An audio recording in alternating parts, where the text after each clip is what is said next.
कितना स्टूडेंट होता है वैसे तुम्हारी क्लास में नॉर्मली? सर पता नहीं, क्योंकि अच्छा, दोनों पता लगता ब्रांच नहीं। के बच्चे हैं यहाँ पे। दोनों मतलब? मतलब निर्माण विहार और यमुना विहार। अच्छा, ओके। चलो बेटा, हम लोग क्या कर रहे थे, कहां पर थे? कार्बोनिल कंपाउंड की रिएक्शंस कर रहे थे हम लोग, जिसमें से नेम रिएक्शंस की थी लास्ट क्लास में हमने।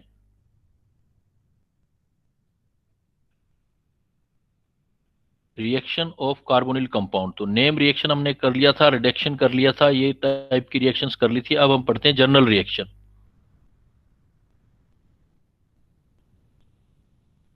तो जनरल रिएक्शन जैसे हमने पढ़ा था कि सीओ ग्रुप में न्यूक्लियोफिलिक अटैक करता है, तो जनरली ये जो है आपकी न्यूक्लियोफिलिक एडिशन रिएक्शन देते हैं।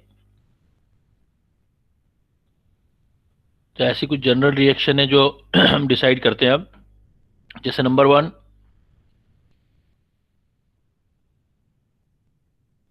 Reaction with HCN। अगर हम HCN के साथ रिएक्शन कराएं, तो HCN के साथ रिएक्शन करने पर ट्रेस अमाउंट ऑफ हमें किसी बेस का लेना पड़ता है, ट्रेस ऑफ, जैसे NaCN, जिससे कि हमें NaCN का न्यूक्लियोफाइल, साइनाइड का न्यूक्लियोफाइल हमें मिल सके। तो HCN जो होगा वो आपको CN नेगेटिव न्यूक्लियोफाइल देगा और ये रिएक्शन करेगा। तो C double bond O, suppose हम HCN के साथ रिएक्शन करते हैं, जनरल रिएक्शन होती है H positive CN negative, carbon nucleophilic site है, ये पॉजिटिव और ये नेगेटिव, तो HO के ऊपर जाएगा और CN आपका कार्बन के ऊपर अटैच हो जाएगा, तो COH CN बन जाएगा। इसको बोलते हैं साइनोहाइड्रीन। ये साइनोहाइड्रीन इंपोर्टेंस क्या है इस रिएक्शन का, कि इसमें जो आपका CN ग्रुप है, वो CN group, C triple bond N होता है, इससे हम जो है कार्बन चेन इंक्रीज करने में यूज करते हैं। CN का अगर हम रिडक्शन करते हैं, तो ये CH2NH2 में कन्वर्ट हो जाता है। और अगर हम इसका पार्शियल हाइड्रोलिसिस करते हैं, सर मतलब H2O के साथ। हाँ, वो सर गुड एक इवनिंग। बोलो। बच्चा ज्वाइन नहीं कर पाया था, अब हो गया है। गुड। अच्छा, CN के साथ देखो, इस रिएक्शन का यूजेज ये होता है कि इस रिएक्शन से हम कहीं भी मूव कर सकते हैं। जैसे साइनाइड है, इससे एमीन जाना हो तो रिडक्शन कर दो, पार्शियल हाइड्रोलिसिस करोगे तो ये CONH2 में कन्वर्ट हो जाएगा। और अगर आप इसका कंप्लीट हाइड्रोलिसिस कर दोगे, कंप्लीट हाइड्रोलिसिस करेंगे तो ये एसिड पर पहुंच जाएगा रिएक्शन। तो आज की रिएक्शन जो है, आज की क्लास में बड़ी नॉर्मल सी रिएक्शन है। अब जो नॉर्मल नॉर्मल रिएक्शन रह गई, अगर हम 2H2O यूज कर लेंगे, तो ये हमारे पास COOH में कन्वर्ट हो जाएगा, CN। तो CN ग्रुप को आप इजिली आगे कन्वर्ट कर सकते हो। जैसे एज एग्जांपल, हमें सपोज ये रिएक्शन दिया गया कि भाई CH3CHO है, CH3CHO से आपको लैक्टिक एसिड बनाना है।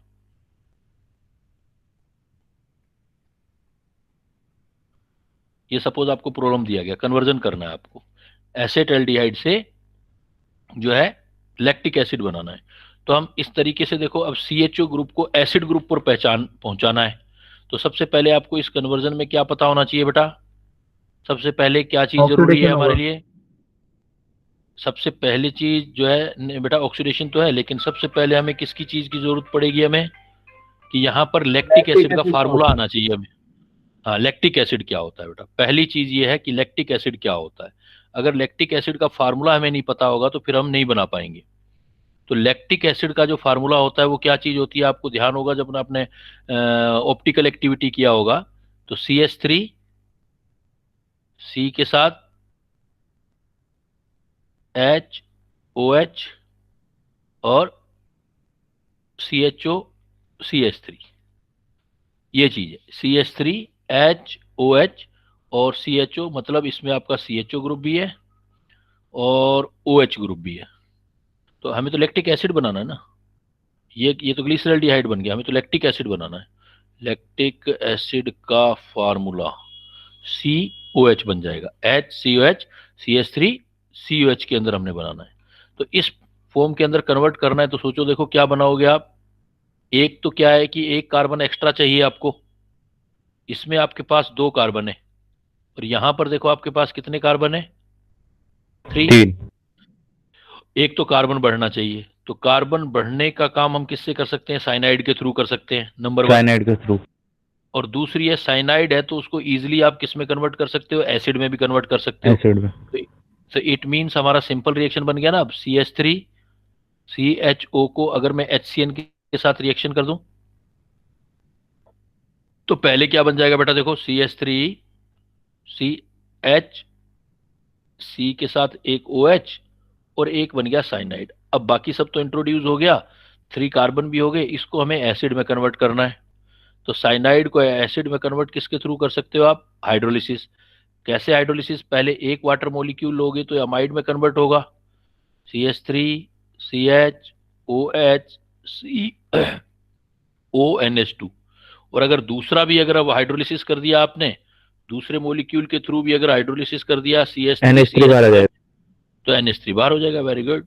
तो आपका HOH तो हाइड्रोलिसिस हो जाएगा, ये एमाइड कन्वर्ट हो जाएगा आपका CH3CHOH और CH में। तो जो साइनोहाइड्रीन होते हैं, ये आगे डिफरेंट टाइप के कंपाउंड में अगर कन्वर्जन करना हो हमें, तो उसके लिए इंपॉर्टेंट होते हैं। तो रिएक्शन सिंपल है, न्यूक्लियोफिलिक एडिशन करना है आपने, साइनाइड को ऐड करना है, न्यूक्लियोफाइल है कार्बन के ऊपर। सर एक बार ऊपर कर दो, ऊपर से नोट कर, लेकिन लेट ज्वाइन हुआ था, थोड़ा ये ज्वाइन नहीं हो रहा था आज। ये यहाँ से कर लो। जनरल रिएक्शन है आज की, रिएक्शन ऑफ कार्बोनिल कंपाउंड, बिल्कुल सिंपल सिंपल सी रिएक्शन है, साथ के साथ याद हो जाएंगी। न्यूक्लियोफिलिक एडिशन करना है, तो न्यूक्लियोफाइल आपने ढूंढना है कहीं भी, और वो न्यूक्लियोफाइल कार्बोनिल कार्बन पर अटैच करना है, और उस रिएक्शन की इंपॉर्टेंस देखते जाना है हमने।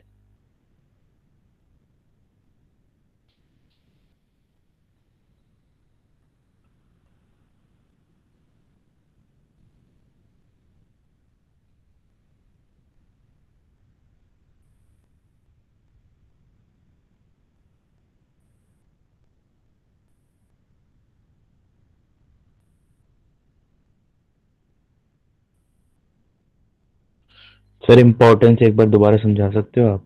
इंपॉर्टेंस बेटा, साइनाइड ग्रुप है, ये कन्वर्जन के काम आता है। अगर साइनाइड का कभी भी आप रिडक्शन करोगे तो H मिल जाएंगे ना, C को और N को, तो वो किस में कन्वर्ट हो जाएगा, एमीन में। तो CN ग्रुप को अगर आप रिडक्शन करते हो, सिर्फ H देते हो, तो ये कन्वर्ट होता है CH2NH2 में। तो आप एमाइन की साइड भी मूव कर सकते हो। अगर आप CN ग्रुप को वाटर दे दोगे तो ये एमाइड में कन्वर्ट हो जाएगा, एक वाटर दोगे तो उसको पार्शियली हाइड्रोलिसिस बोलते हैं, तो ये एमाइड में कन्वर्ट हो जाएगा, एमाइड। और अगर CN को कंप्लीटली हाइड्रोलिसिस करोगे, 2H2O दे दोगे, तो ये एसिड में कन्वर्ट हो जाएगा, जैसा अभी हमने रिएक्शन देखा।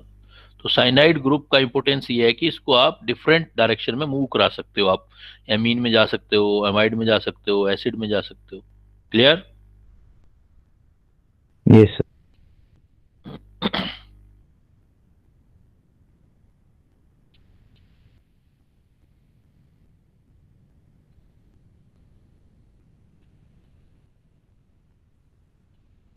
सर नीचे कर दो। सर यहाँ पे साइनाइड ने नाइट्रोजन के लोन पेयर से अटैक क्यों नहीं किया?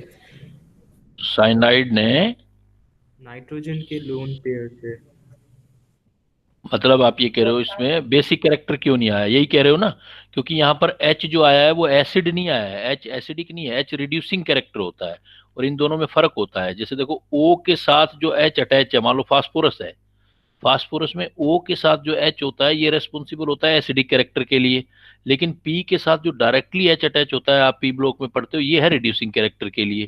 तो रिड्यूसिंग कैरेक्टर का H अलग चीज होती है, और जो एसिड बेस वाला H होता है वो डिफरेंट चीज होती है।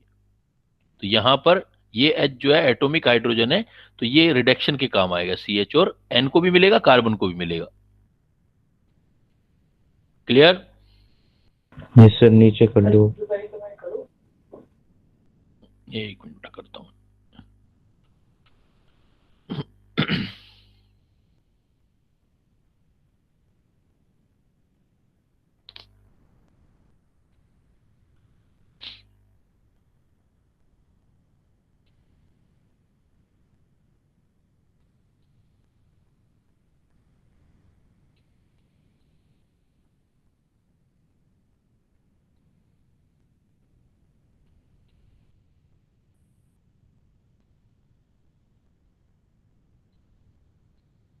Done sir.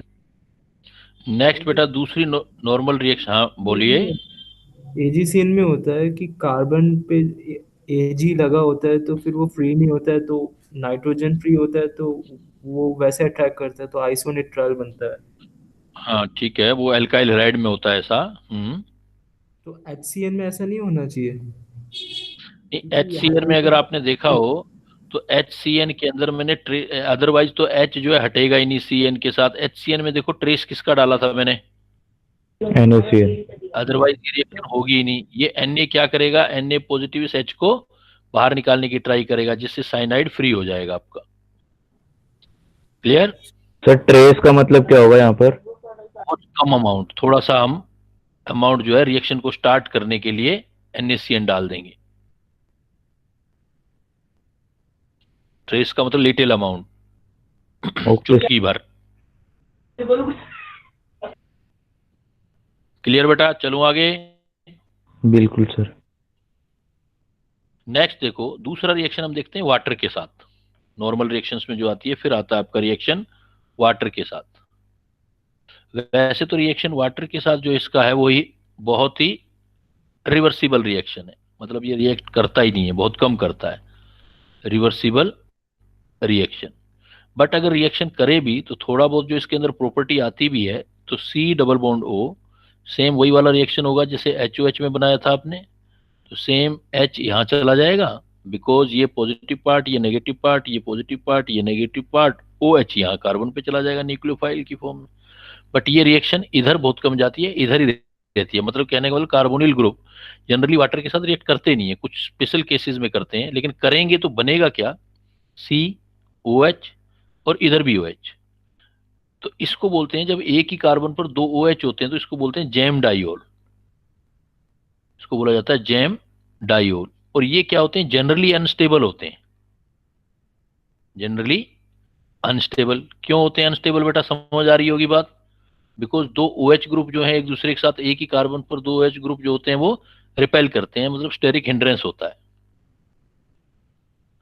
स्टेरिक हिंड्रेंस होता है, इसलिए रिएक्शन पीछे चली जाती है। बट अगर किसी भी जेम डाइऑल में एक्स्ट्रा स्टेबिलिटी फैक्टर आ गया तो वो काफी स्टेबल होंगी।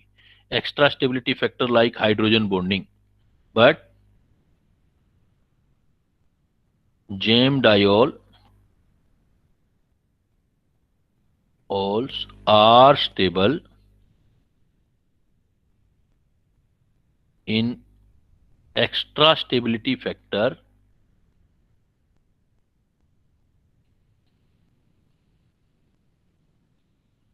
as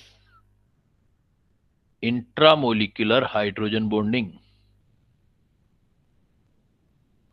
तो कुछ हम एग्जांपल शेयर करेंगे भाई, किस किस केसेस में, तो जनरली तो होते नहीं है लेकिन कुछ केसेस में वाटर के साथ रिएक्ट कार्बोनिल कंपाउंड कर देते हैं, इंट्रामोलिकुलर हाइड्रोजन बॉन्डिंग आती है। मतलब स्टेरिक हिंड्रेंस अगर कम होता है किसी केसेस में, देन हम ये रिएक्शन दे सकते हैं। बट इनको जेम डाइऑल बोलते हैं। सीओ के साथ अगर वाटर का जनरल ट्रेंड रिएक्शन देखेंगे तो जेम डाइऑल बनेंगे। जनरली ये अनस्टेबल रिएक्शन है, बट अगर कोई एक्स्ट्रा स्टेबिलिटी फैक्टर आ गया, मतलब कुछ रेयर केसेस के अंदर ये आपके हाइड्रोजन बॉन्डिंग के थ्रू स्टेबिलिटी गेन कर सकते हैं। वो अभी एग्जांपल डिस्कस करूंगा मैं, वो एग्जांपल हमारे लिए इंपॉर्टेंट होंगे। लिखते जाओ तो फिर मैं बढ़ता जाऊं आगे। सर कार्बन पे दो एच ग्रुप तो अनस्टेबल होते हैं ना? हाँ टकरा जाएंगे ना, टकरा के वाटर वापस रिलीज कर देंगे तो रिएक्शन बैक चली जाएगी। Okay sir. एक एक कार्बन पर दो एच रहेंगे तो टकरा जाएंगे, टकराएंगे तो वापस वाटर रिलीज हो जाएगा और बैक रिएक्शन चला जाएगा।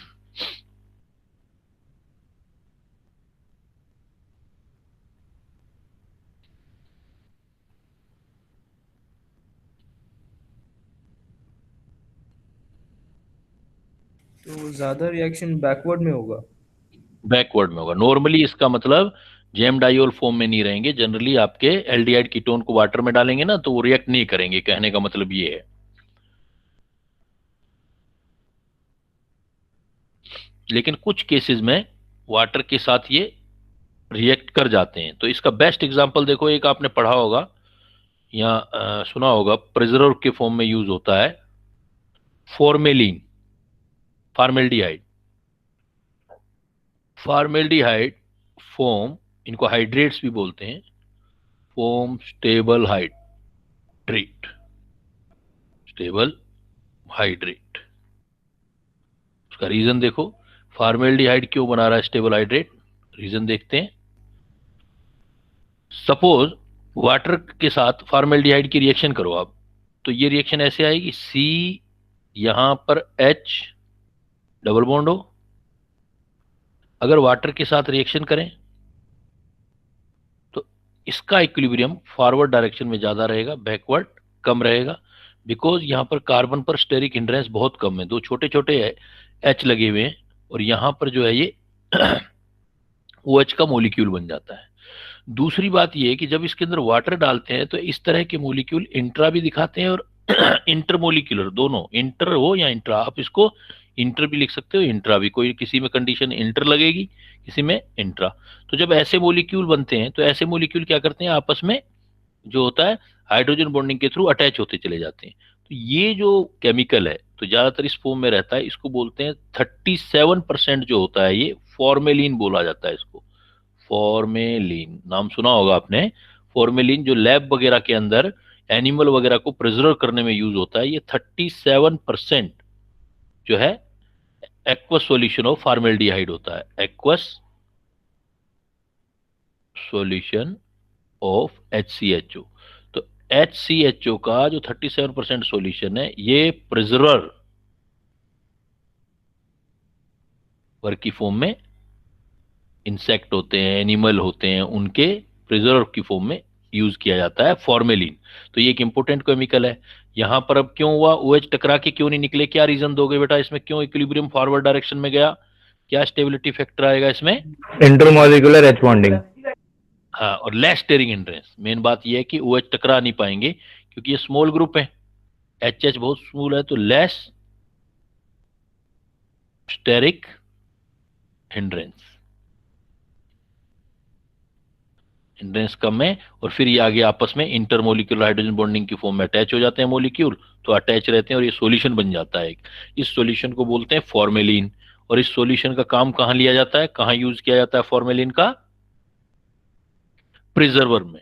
प्रिजर्व जो लास्ट चैप्टर होगा ना उसमें कुछ ऐसे केमिकल्स आएंगे जो डेली लाइफ वाले चैप्टर के अंदर है आपका, प्रिजर्वर की फॉर्म में हम यूज करते हैं इंसेक्ट वगैरह जो होते हैं उनके लिए। एनिमल्स, इंसेक्ट जो आप देखते हो ना प्रिजर्वर के लेबोरेटरी के अंदर पड़े होते हैं केमिकल सा स्मेल सी आ रही होती है, वो यही यही केमिकल होता है, फॉर्मेलिन होता है वो।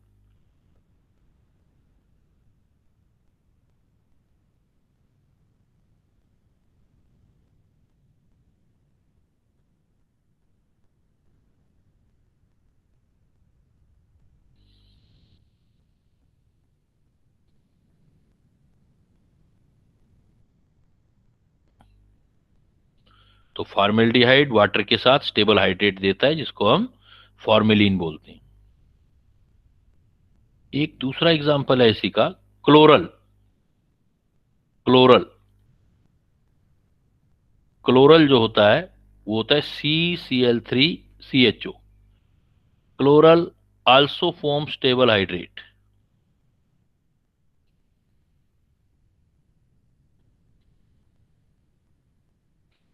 Chloral also form stable hydrate. जो क्लोरल होते हैं वो भी आपका स्टेबल हाइड्रेट बनाते हैं। रीजन देखो कि अगर मैं क्लोरल है तो इधर हमारे पास CCl और Cl है, इधर हमारे पास CH डबल बॉन्ड O है। इसकी रिएक्शन आप जो कर रहे हो वाटर के साथ सपोज करोगे, तो वाटर के साथ सपोज करेंगे तो यहां पर वही वाला रिएक्शन हो जाएगा, H इसके पास आ गया सपोज, OH इसके पास आ गया कार्बन के पास। तो यहां पर भी ये इक्विलिब्रियम फॉरवर्ड डायरेक्शन की तरफ जा रहा है। उसका रीजन है देखो, Cl, Cl और Cl, और इधर आ रहा है C के साथ H और H के साथ OH और इसके साथ भी OH, और ये OH आपस में टकराते नहीं है क्योंकि पीछे हाइड्रोजन बॉन्डिंग में बंध जाते हैं ऐसे। आपने देखा होगा कि generally chlorine hydrogen bonding show नहीं करता, लेकिन एक ही कार्बन पर 3 3 क्लोरीन आ जाएं तो देन हाइड्रोजन बॉन्डिंग पॉसिबल है। तो एक ही मॉलिक्यूल के दो पार्ट में ये हाइड्रोजन बॉन्डिंग होगी, दो जगह आप देख रहे हो हाइड्रोजन बॉन्डिंग हो रहा है। ये इसको बोलते हैं intra molecular hydrogen bonding. Intra molecular hydrogen bonding. अगर ये इंट्रामोलिकुलर हाइड्रोजन बॉन्डिंग होगा तो रिपल्सन कम होगा, OH OH OH टकराएंगे नहीं तो ये स्टेबल रहेगा। तो ये हाइड्रेट जो होता है स्टेबल होता है, स्टेबल है ये हाइड्रेट। तो आपने फॉर्मेलिन में देखा, फॉर्मेल्डिहाइड के अंदर बाकी जो जनरली एसेटल्डिहाइड, एसीटोन या ऐसे कई जो हैं उनके जो हाइड्रेट्स हैं वो आपके स्टेबल नहीं होंगे। तो वाटर के साथ भी न्यूक्लियोफिलिक एडिशन रिएक्शन मिल सकता है, लेकिन वाटर के साथ जनरली इक्विलिब्रियम बैकवर्ड ही रहता है। फॉरवर्ड कुछ स्पेशल केसेस के अंदर होता है, जैसे आप फॉर्मेल्डिहाइड देख रहे हो, क्लोरल देख रहे हो, इस टाइप की कोई आप पॉसिबिलिटी देखते हो तो वहां पर आपका हाइड्रोजन बॉन्डिंग पॉसिबल है, तो उससे स्टेबिलिटी आ रहा है।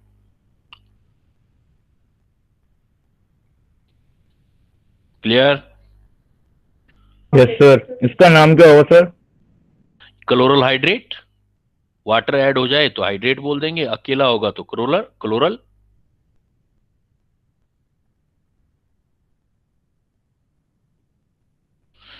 Okay sir.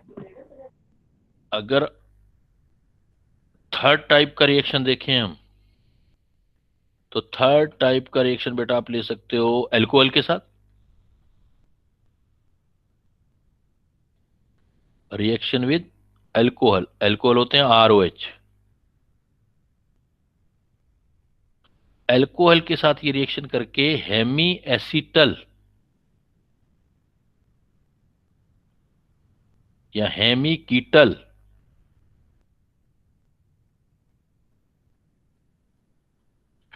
और एसीटल या कीटल बनाते हैं। एल्डिहाइड होंगे तो एसीटेल वाली सीरीज जाएगी। अगर हमारे पास कोई एल्डिहाइड है RCH डबल बॉन्ड हो, अगर इसके साथ 1:1 में रिएक्ट करवा रहे हैं हम, 1 मोल एथेनॉल का ले रहे हैं सपोज ROH, जैसे वाटर रखा था वैसे रख लो, इजी रहेगा याद करने में आपको। तो HOR, यहां न्यूक्लियोफाइल OR आएगा तो अगेन वही H यहां पर और ये न्यूक्लियोफाइल OR इधर। अगर ये रिएक्शन बनती है तो इसको हम बोलते हैं RCH, O के साथ H और O के साथ R। इस पार्ट को अगर आप देखो बेटा, ये है आपका एल्डिहाइड, ये एल्डिहाइड है, और ये जो आप देख रहे हो जो आपका एक साइड में देखो कार्बन है आपके पास, ये कार्बन, इस कार्बन के साथ इधर देखो OH ग्रुप और इस कार्बन के साथ इधर देखो OR ग्रुप। तो एक साइड आपको अल्कोहल जैसा लग रहा है, अल्कोहल एक साइड ईथर। यस, एक साइड अल्कोहल और एक साइड ईथर जैसा लग रहा हो। जब एक साइड अल्कोहल और एक साइड ईथर जैसी लग रही होती है, देन इसको बोलते हैं हेमी एसिटल। एल्डिहाइड है तो एसिटल, कीटोन है तो कीटल, तो ये जो बनेगा ये आपका हेमी एसिटल होगा। इसको हम हेमी एसिटल बोलते हैं। जनरली ये भी इक्विलिब्रियम वाली रिएक्शन है, इक्विलिब्रियम वाटर की तरह बैक ही रहता है जनरली। कुछ केसेस में जो है ये स्टेबल बनते हैं, वो भी बताऊंगा मैं आपको, बट जनरली पहले रिएक्शन देखते हैं हेमी एसिटल। बट अगर हम एल्डिहाइड का रिएक्शन 2 मोल अल्कोहल से कर दें,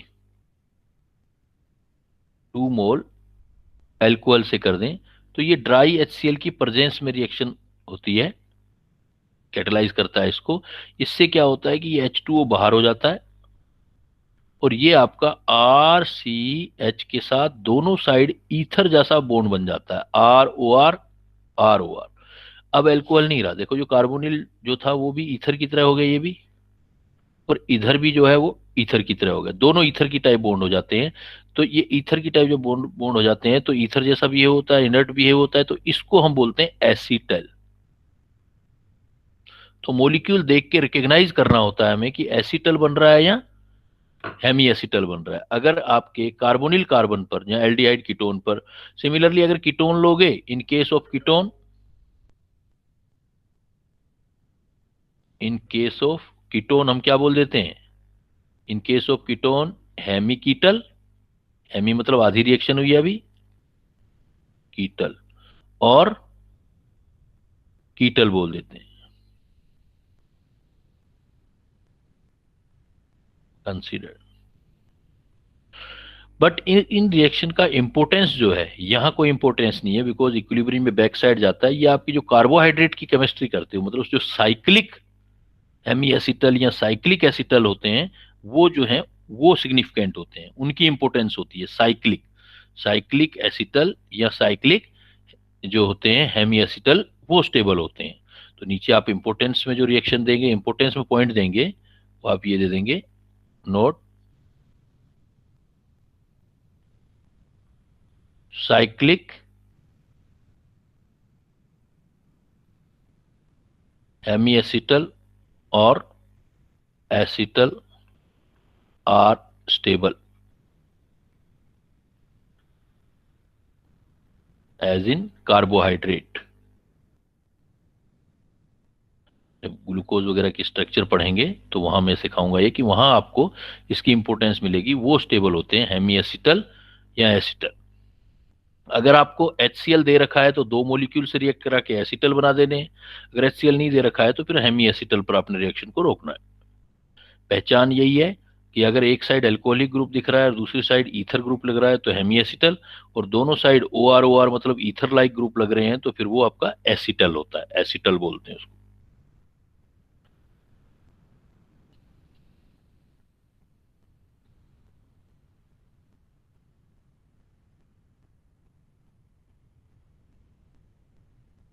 ऐसी रिएक्शन याद आ रही है आपको, एक मैंने करवाई थी? नहीं, आपकी क्लास में शायद मैंने करवाई नहीं अभी। सल्फर वाली करवाई होगी, रिडक्शन में रिडक्शन किया था हमने, Wolff Kishner reduction, Clemmensen reduction, yes Mozingo sir, ये दोनों तो किए थे। मोजिंगो रिडक्शन करवाया होगा, एक मोजिंगो। जी सर, जी सर। हाँ, तो उसमें सिर्फ फर्क क्या था, एल्कोहल ना लेके थायो एल्कोहल लिए हुए थे, ऑक्सीजन की जगह यहाँ पर सल्फर था। फिर हम उसका रिडक्शन करते थे। तो थायो जो एसिटल है, वो भी हमारे जो है वो यूजफुल रिएजेंट होते हैं एल्केन बनाने में, तो वो पॉइंट भी दे सकते हो आप।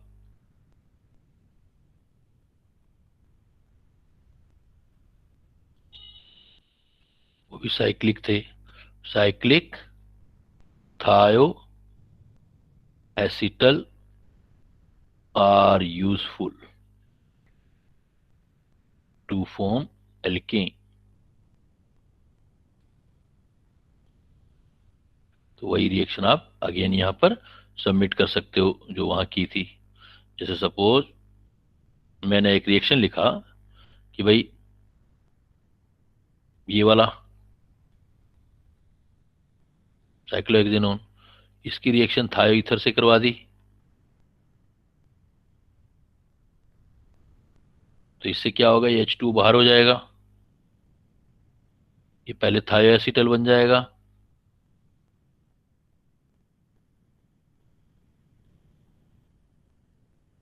अब ये थायो एसिटल जो है इजीली लोन पेयर है, तो इजीली यहाँ पर रिड्यूस हो जाएगा हाइड्रोजनेशन। निकेल या पैलेडियम की प्रेजेंस में करा दो, प्लेटिनम की प्रेजेंस में, तो ये बॉन्ड टूट जाएगा और उसको हाइड्रोजन मिल जाएंगे, तो ये एल्केन में कन्वर्ट हो जाएगा। तो डायरेक्ट आप CO ग्रुप को CH2 में कन्वर्ट कर सकते हैं। दिखाना है दिखा दो, नहीं दिखाना है तो नहीं दिखाओ, जिसको हमने मोजिंगो रिडक्शन बोला था। मोजिंगो यस सर। रिडक्शन में हमने किया था बेटा। तो देखो किस किस न्यूक्लियोफाइल के साथ रिएक्शन हो गया आपका, साइनाइड के साथ हो गया, वाटर के साथ हो गया, अल्कोहल के साथ हो गया। तो नॉर्मल हर किसी से आपने न्यूक्लियोफाइल उठाना है, और न्यूक्लियोफाइल हालांकि इनमें से क्वेश्चंस कम आते हैं, बोर्ड बोर्ड में ज्यादा आते हैं, बट ज्यादातर आपके क्वेश्चन तो नेम रिएक्शन से, जो पिछली क्लासेस में हम लोगों ने किए हैं, जो मैकेनिज्म किए हैं, वहां से ज्यादा प्रोबेबिलिटी रहती है क्वेश्चन की। बट फिर भी एक आइडिया रहना चाहिए रिएक्शंस का। चलें बेटा आगे, आगे चलो। Yes sir. फिर देखो, फिर एक रिएक्शन होता है, ये काफी ये इंपॉर्टेंट रिएक्शन है, reaction with sodium bisulphide. Reaction with sodium bisulphide. Sodium bisulphide होता है NaHSO3। सोडियम बाइसल्फाइड NaHSO3, ये जो होता है, ये एल्डिहाइड और कीटोन ये रिएक्शन देते हैं, और उनका कैरेक्टरिस्टिक है, this reaction is used for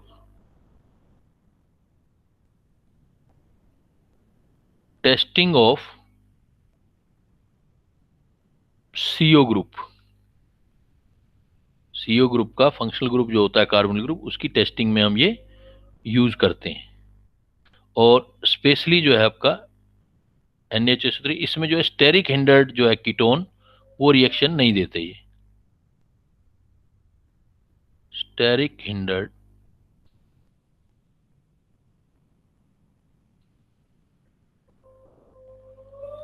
not give ketones not give this test। होता क्या है, स्पेशल पॉइंट देखो यहाँ है आपका, इसमें एन बड़ा अच्छा क्वेश्चन बनता है, सोडियम बाइसल्फाइड। देखो यहाँ पर जो रिएजेंट है, न्यूक्लियोफाइल कैसे बनता है वो जरूरी है, वो देखना जरूरी है। तो रिएजेंट जो है वो आपका है Na positive O S double bond O SO3 है, जिसमें एक के साथ OH है, डबल बॉन्ड O है। तो यहाँ न्यूक्लियोफिलिसिटी कहाँ पर है, ये चीज देखना जरूरी है। तो NaOH में देखो आपके पास दो जगह दिखाई दे रही हैं, एक तो NaO वाला नेगेटिव, एक है आपके पास सल्फर। तो एक्चुअल में इसमें हमेशा जब ऑक्सीजन और सल्फर का कंपटीशन हो, तो ये ध्यान रखना कि ऑक्सीजन बेस्ट बेस होता है। बहुत इंपॉर्टेंट पॉइंट है ये। और सल्फर जो होता है वो बेस्ट न्यूक्लियोफाइल होता है, कि ऊपर से नीचे पीरियड में न्यूक्लियोफिलिसिटी इंक्रीज होती है, इसलिए आपको न्यूक्लियोफाइल की फॉर्म में सल्फर वर्क करेगा, ये चीज ध्यान रखना है। Sulphur act as nucleophile. तो अटैच जो करवाना है वो आपको सल्फर से रिएक्शन करवाना है। तो जनरली यहाँ पर क्या है, यहाँ भी O जो है O से रिएक्शन कर देते हैं, तो आपका जो प्रोडक्ट बनेगा वो क्या बनेगा, जैसे CO ग्रुप है, इसमें NaHSO3 लिया,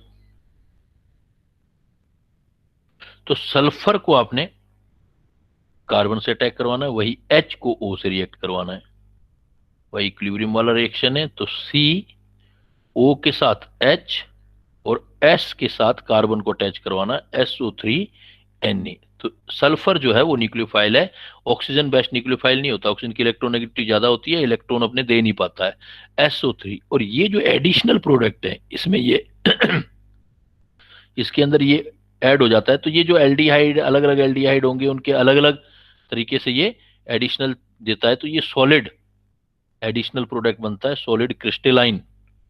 तो अलग अलग क्रिस्टलाइन बनते हैं, तो आप कैरेक्टरिस्टिक में भी यूज करते हो, और इनको रिकॉग्नाइज करने में भी, एसिटल्डिहाइड का है या प्रोपेनल्डिहाइड का है, तो solid crystalline having sharp melting point. तो इनके मेल्टिंग पॉइंट से मेजर करके हम पहचान कर लेते हैं कि ये कार्बोनिल कंपाउंड तो है, कार्बोनिल ग्रुप प्रेजेंट है, लेकिन कौन से वाला कार्बोनिल कंपाउंड है, इसलिए इंपोर्टेंस रखती है रिएक्शन सोडियम बाइसल्फाइड वाला रिएक्शन। हम CO ग्रुप को चेक करने में और कंपाउंड को डिस्टिंग्विश करने में यूज करते हैं इसको, सोडियम बाइसल्फाइड।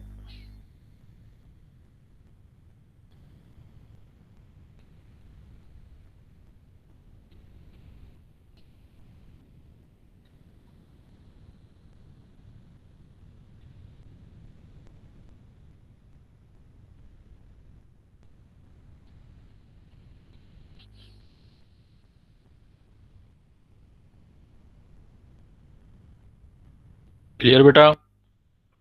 सिंपल सिंपल सी रिएक्शन है, ज्यादा कोई मैकेनिज्म भी नहीं है, न्यूक्लियोफाइल पहचानना है और उसको अटैच करना है आपको कार्बोनिल कार्बन से।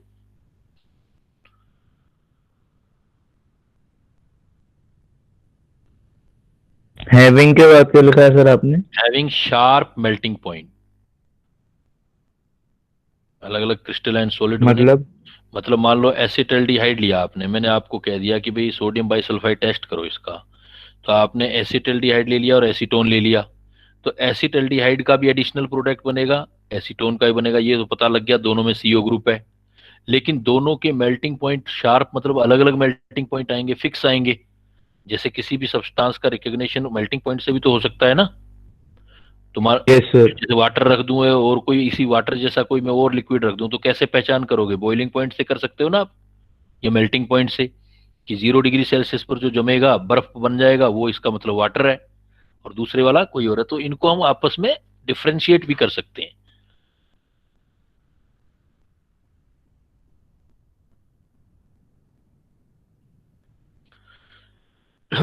क्लियर बेटा, चलें आगे।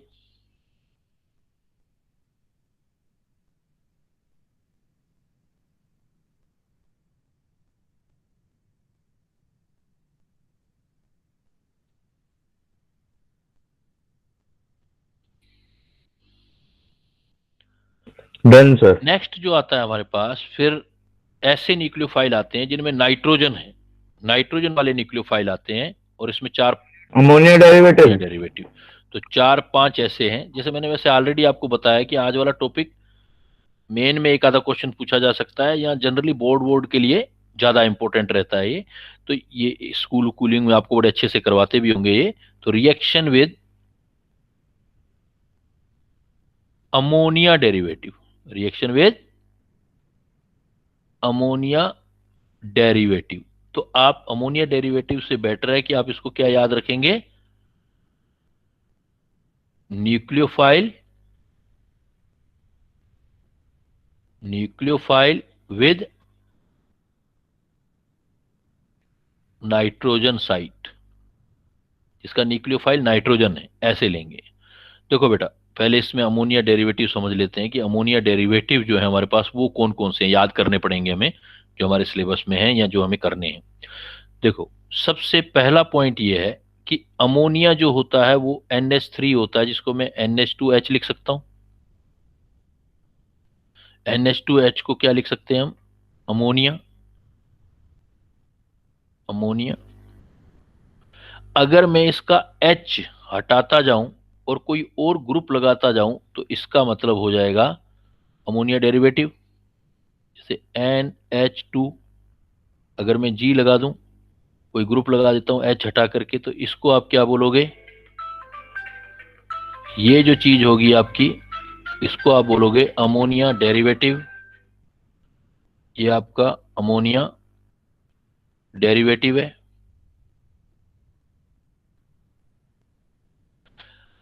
अब ये आपका ग्रुप जो है, ये क्या हो सकता है, यहां से ये देखना है कि ये ग्रुप क्या क्या हो सकते हैं। तो ग्रुप में अगर आप रखोगे तो G=OH रख सकते हो, OH। G=NH2 रख सकते हो, G=NHNH2 रख सकते हो, G=NH, NH2 हो गया ना, NH2 और G=NH2 N, नहीं ये गलत कर दिया ना, एक N तो आ ही गया, ये NH के साथ C6H5 करके रख सकते हो आप, NH के साथ C6H5 में 2 और 4 पोजीशन पर नाइट्रो लगा सकते हो, एक ये ग्रुप रख सकते हो आप। 2,4-DNP। और एक आप NH के साथ, पहले NH है फिर NHCONH2 रख सकते हो। तो अगर हम इनकी स्ट्रक्चर समझें तो क्या हुआ, पहला देखो, कोई भी CO ग्रुप, एज कोई भी CO ग्रुप के साथ अगर आप किसी भी एक तो नाइट्रोजिनस कंपाउंड के साथ, नाइट्रोजन न्यूक्लियोफाइल का काम करेगा, जो न्यूक्लियोफाइल है ये एक्ट एज न्यूक्लियोफाइल है, फिर आपको स्ट्रक्चर आ जाएगी तो बनाते जाओगे आप, तो ये रिएक्शन कराओगे तो ये आपका पहले न्यूक्लियोफिलिक एडिशन होगा, फिर आपका एलिमिनेशन होता जाएगा, H2O बाहर निकलता जाएगा और ये आपका कंपाउंड बनता जाएगा C≡ONG।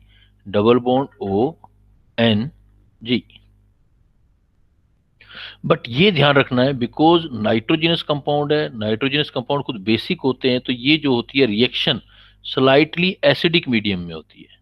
स्लाइट एसिडिक मीडियम जो होता है वो रिक्वायर्ड होता है। स्लाइट एसिडिक मीडियम है वो आपका रिक्वायर्ड है। जो पीएच है आपकी 4 से लेकर के 6 के बीच में आपको चाहिए होती है, अलग अलग डिपेंड करती है। तो ये सीओ ग्रुप, एक तो ये चीज इंपॉर्टेंट है कि आपको स्लाइटली एसिडिक, क्योंकि रिएक्शन को स्टार्ट करने के लिए आपको स्लाइटली एसिडिक मीडियम का रिक्वायरमेंट रहता है। तो C=N G बनता है। अब अगर आपको ऊपर वाले फार्मूले याद हैं तो आप रिएक्शन करते जाओ, प्रोडक्ट बनाते जाओ। जैसे पहला देखो, पहले यहां तक बनाओ फिर मैं बताता हूं आपको।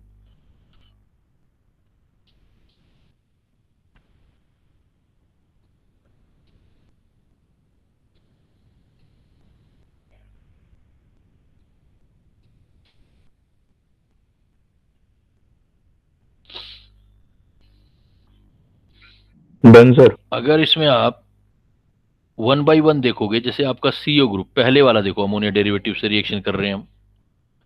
सपोज कोई भी एल्डिहाइड कीटोन आपका सीओ है, इसके साथ आपने रिएक्शन कर दिया NH2OH का, NH2OH।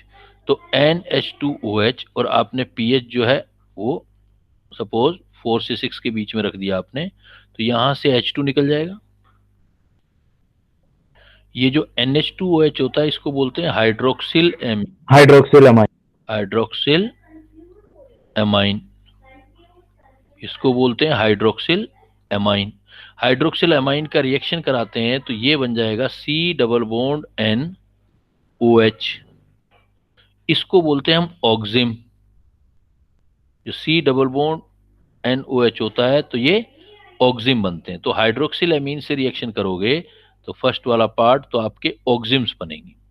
और इसमें इंपॉर्टेंट चीज ये है कि अगर आपके पास ये R और यहाँ पे H या R डैश हुआ, तो ये जो प्रोडक्ट बनेगा ये R यहाँ पे H या R डैश हुआ, तो डबल बॉन्ड N पर ये दोनों डिफरेंट ग्रुप हैं, इधर लोन पेयर और H ग्रुप डिफरेंट है, तो यहाँ पर आपके 2GI बनेंगे।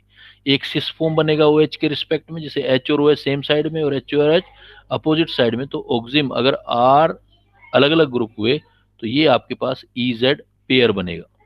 प्रोडक्ट का जो बनेगा EZ पेयर मतलब 2GI बनेंगे, ज्योमेट्रिकल आइसोमर। अगर दोनों R सेम आ गए फिर नहीं बनेंगे। अगर एक R हुआ मतलब एल्डिहाइड हो गया तो अलग हो ही गया, एक R और H, या एक R है एक R डैश आ गया, तो फिर आपके अलग अलग दोनों केसेस बनेंगे। तो इस क्वेश्चन की आपकी इंपॉर्टेंस है कि हाइड्रोक्सिल एमीन से ऑक्सिम बनते हैं। अगर हम एल्डिहाइड कीटोन की हाइड्रोक्सिल एमीन से रिएक्शन कराते हैं देन हमारे पास ऑक्सिम बनते हैं।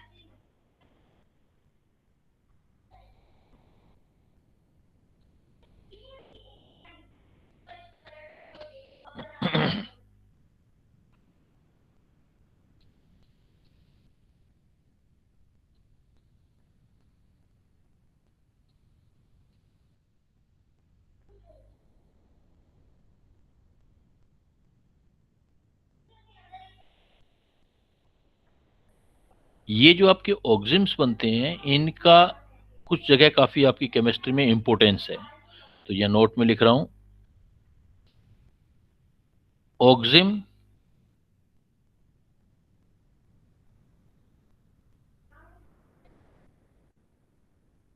Are rearranged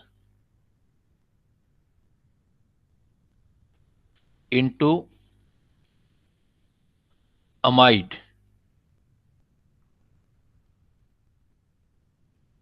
Oximes are rearranged into amide in acidic catalyst।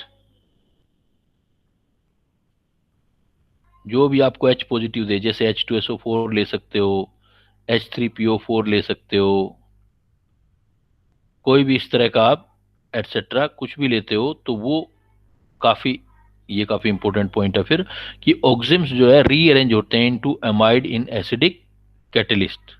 और इस रिएक्शन को कहते हैं, this reaction is known as This reaction is known as Beckmann's rearrangement. इस रिएक्शन को हम बैकमैन्स रीअरेंजमेंट बोलते हैं। ये काफी पूछा जाता है, Beckmann's rearrangement. Oximes are rearrange into amide in acidic catalyst और this reaction is known as Beckmann rearrangement. और ये रीअरेंजमेंट जो होता है आपका, ऊपर वाला लिख लिया बेटा, ऊपर वाली रिएक्शन? बिल्कुल सर। तो ये जो रीअरेंजमेंट होता है ये काफी इंपॉर्टेंट है और कहीं कहीं छुपा सा आता है, हमें पता ही नहीं लगता आया हुआ होता है। तो जहां भी आपका ऑक्सिम बने, जहां कहीं भी आपका इस तरह का कोई ऑक्सिम बनता है, कोई भी इस तरह का, सपोज आर डैश एल्डिहाइड, किसी से भी ऑक्सिम बनता है, तो ऑक्सिम में ये ध्यान रखना है कि जो ओ एच के एंटी साइड में आर हो, दो ओ एच के एंटी साइड में आर है, वहां उसका रिप्लेसमेंट करना। और करना कैसे है आपको? वेरी सिंपल वे, ये ओ जाके इस कार्बन पर ले आना है और इस जो आर लिया है इस आर को साइकिल में घुमा दो, इस आर को पूरे को ला करके आप एन पर अटैच कर दो। तो देखो प्रोडक्ट क्या हो जाएगा, जब भी एसिडिक कैटलिस्ट की प्रेजेंस में ये करोगे आप, तो ये आपका H पॉजिटिव की प्रेजेंस जब भी करोगे तो प्रोडक्ट क्या बन गया, देखो आर सी, यहां पर आपकी डबल बॉन्ड ओ है तो आर सी सी के पास डबल बॉन्ड ओ आ गया, जहां आर डैश हटाया वहां ओ कर दो, इधर जो है एन, एन के साथ एच तो यहीं रह गया और एक आर और आ गया। तो ये देखो आपका सेकेंडरी अमाइड है, N H C O group लग रहा है आपको, ये N H C O group, C O N H group. तो C O N H group जो है आपका सेकेंडरी अमाइड में आप कन्वर्ट हो गए, R C O N H. Simple लिखना चाहो तो आप ऐसे लिख सकते हो, R C double bond O N H, R dash आया है तो आर डैश कर दो, R C O N H R dash. तो ये जो है आपका, इसको बोलते हैं बैकमैन रीअरेंजमेंट। हमेशा ओ एच अपने अपोजिट साइड वाले आर का रीअरेंजमेंट करेगा। तो यहां ध्यान रखना है, रीअरेंज कौन सा होगा, माइग्रेट कौन सा करेगा, migrate O H opposite, opposite कह सकते हो या एंटी बोल सकते हो, opposite anti to alkyl group. जो भी आपका अल्काइल ग्रुप एंटी होगा उसके अपोजिट साइड में OH आएगा और वहां पर आर लग जाएगा। आप जरूरी नहीं है कि वो इधर ही दो, अगर आपको कुछ कंफ्यूजन क्रिएट होता है देन आप ये ओ यहां से हटाओ, आप यहां लगा दो, कोई प्रॉब्लम नहीं। और वो वाला आर जो है इस तरफ लाओ, ये येलो वाला एरो देखो, ओ है, ओ जाएगा, सिर्फ ओ एच नहीं जाएगा, ओ जाएगा सी पर और आर डैश इधर आ जाएगा। तो एक सिंपल सा रिएक्शन मिलेगा किसी ना किसी जगह आपको बीच में, काफी इंपॉर्टेंट है। और मेन के लेवल में तो डायरेक्ट यही स्टेप ही पूछा है, डायरेक्ट क्वेश्चन पूछा जाता है। एडवांस में बीच में कहीं एक स्टेप्स दिया होगा कि हमें ऑक्सिम को एमाइड में कन्वर्ट करना है, R C O N H R में।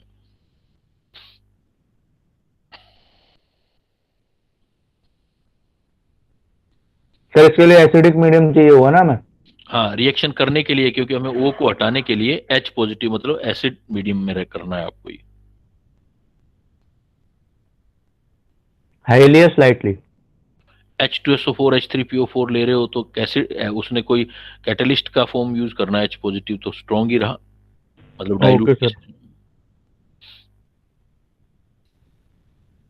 इस रिएक्शन का यूज कहाँ है, देखो अगर आपके स्कूलिंग में हो गया हो तो आपने एक पॉलीमर पढ़ा होगा, नाइलॉन 6, एक पॉलीमर पढ़ा होगा नाइलॉन 6, या छोटी पढ़ा था क्लासेस सर, में, पढ़ा था। छोटी क्लासेस में पढ़ते हैं नाइलॉन 6। उसका मोनोमर जो होता है, नॉलेज क्लाउड में लिख देता हूं मैं, इस रिएक्शन से जो हम बनाते हैं नॉलेज क्लाउड, ये कि एक चीज और देखो, अगर कहीं भी आपको मैंने शायद बताया है या नहीं अभी तक बताया है, कि अगर हमारे पास साइक्लिक अमाइड होते हैं, cyclic amide, if you have cyclic amide, cyclic amide को हम लेक्टम बोलते हैं। साइक्लिक अमाइड को क्या बोलते हैं हम? लेक्टम। डायरेक्ट क्वेश्चन आता है ये। लेक्टम। हाँ, और अगर साइक्लिक ईस्टर हो तो उसको लेक्टोन बोला जाता है, नॉलेज के लिए, लेक्टोन, लेक्टम और लेक्टोन। और कैप्रोलेक्टम जो है, कैप्रोलेक्टम, लेक्टम मतलब साइक्लिक अमाइड है वो, कैप्रोलेक्टम लैक्टम ये मोनोमर है, is monomer of nylon 6 polymer. Nylon 6 एक पॉलीमर बनता है, उसका मोनोमर है, मतलब ऐसे बहुत सारे टुकड़े जुड़ के, कैप्रोलैक्टम के बहुत सारे टुकड़े जुड़ के नाइलॉन 6 जो है वो बनाते हैं, नाइलॉन 6 बनाते हैं। तो इसलिए काफी इंपॉर्टेंट रिएक्शन जो बनती है ये आपकी जो ऊपर देख रहे हो आप बैकमैन रीअरेंजमेंट के थ्रू ही बनती है। कैप्रोलैक्टम जो है उसका फार्मूला ये होता है,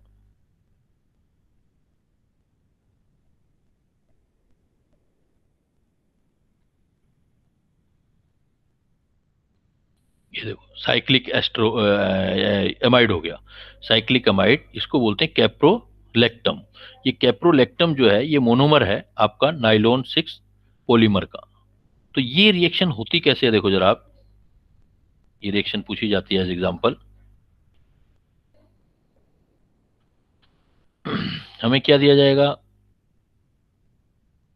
ऐसे दिया जाएगा, फिर हमारी रिएक्शन की जाएगी, ऐसे बोलेगा वो कि आप इससे कराओ, हाइड्रोक्सिल एमीन के साथ रिएक्शन कराओ, हाइड्रोक्सिल एमीन के साथ रिएक्शन कराओ, पीएच 5 अप्रोक्सीमेट दे देगा आपको, उस पर रिएक्शन कराओ। सपोज बनाओ वो कहेगा ए, फिर ए में क्या डाल देगा, कहेगा यहाँ पर H2SO4 ले लो, हीट कर दो। फिर कहेगा बनाओ बी, और बी में फिर कहेगा इसका पॉलीमराइजेशन कर दो,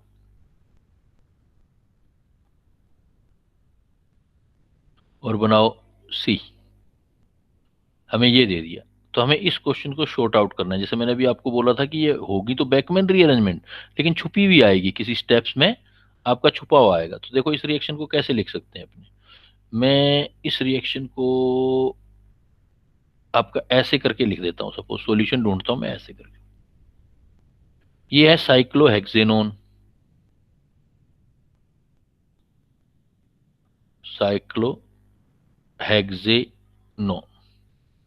साइक्लोहेक्सेनोन का पहले रिएक्शन अपने कराते हैं हाइड्रोक्सिलेमीन से, NH2OH से, तो इसका मतलब ऑक्सिजन बन जाएंगे। यहां से H2O बाहर कर दो, यहां H2O बाहर कर दो, तो आपके पास ये प्रोडक्ट बन जाएगा, double bond N, suppose OH ले लिया। तो जैसे मैं साइक्लोहेक्सेन से हाइड्रोक्सिल एमीन का रिएक्शन कराऊंगा तो ये बन गया ऑक्सिम। अब ऑक्सिम में आप दे रहे हो H पॉजिटिव आयन H2SO4 के साथ हीट कर रहे हो, तो इसका मतलब ये रिएक्शन कौन सी होगी मेरे पास, ये रिएक्शन आपके पास हो गया बैकमैन रीअरेंजमेंट। तो बैकमैन रीअरेंजमेंट हुआ तो ये O ट्रांसफर करेगा, जैसे अभी मैंने ट्रिक सिखाया था आपको कि O को ट्रांसफर करो इस कार्बन पर, और इस वाला ग्रुप ट्रांसफर करो इधर नाइट्रोजन के ऊपर। तो अब आप सोचो कि ये आपका प्रोडक्ट क्या बना, इसकी स्ट्रक्चर बनाने का ट्राई करो आप। N, इसके साथ अटैच है H, यही रहेगा। ये आपका कार्बन, कार्बन के साथ डबल बॉन्ड आ गया, ये वाला, ये वाला, ये वाला, और ये वाला कार्बन से हटके यहां बॉन्ड आ गया। तो एक्चुअल में ये जो बना आपका 1 1 2 3 4 5 6 कार्बन है, एक नाइट्रोजन है। तो इसका मतलब 6 कार्बन और एक नाइट्रोजन है, तो ये चीज बन गई।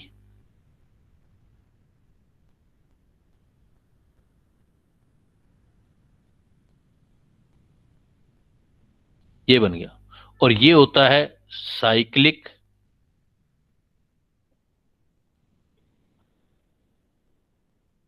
NHCO है तो अमाइड,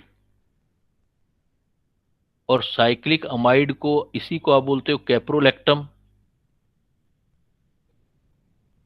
और कैप्रोलैक्टम अगर बन गया तो इसका पॉलीमराइजेशन करेंगे हम, H पॉजिटिव की प्रेजेंस में पॉलीमराइजेशन करते हैं।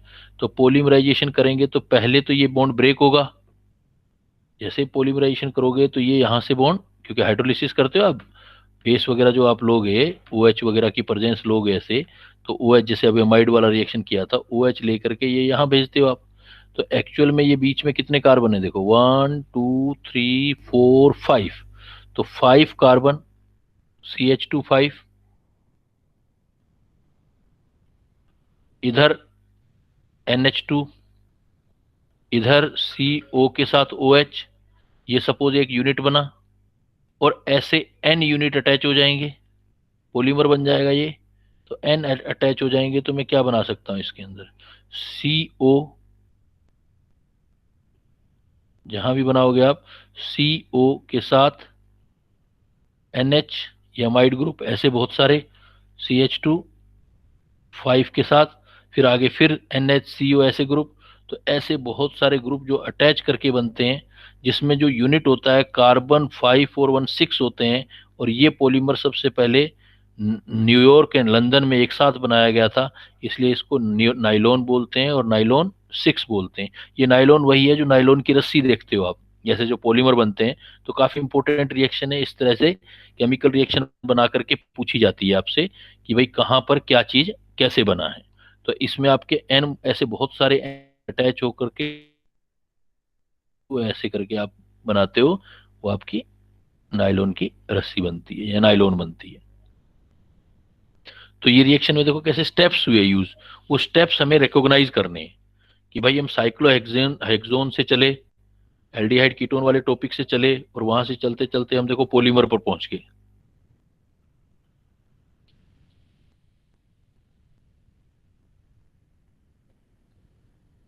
लेकिन ये सिर्फ देखने में जितना आसान लगेगा, जैसे बार बार मैं ये कहता हूँ कि इसको देखने की बजाय आप प्रैक्टिस करना, 2 2 3 3 बार खुद बना के देखना, फिर उसके बाद बिल्कुल नॉर्मल हो जाएगा, फिर इजी हो जाएगा। अभी देखने में इजी लगता है, लेकिन बनाते टाइम दिक्कत आती है। जब खुद बना के बैठते हैं, प्लेन पेपर उठा के देखते हैं हम, तो प्लेन पेपर पर जब बनाते हैं तो प्रॉब्लमेटिक होता है।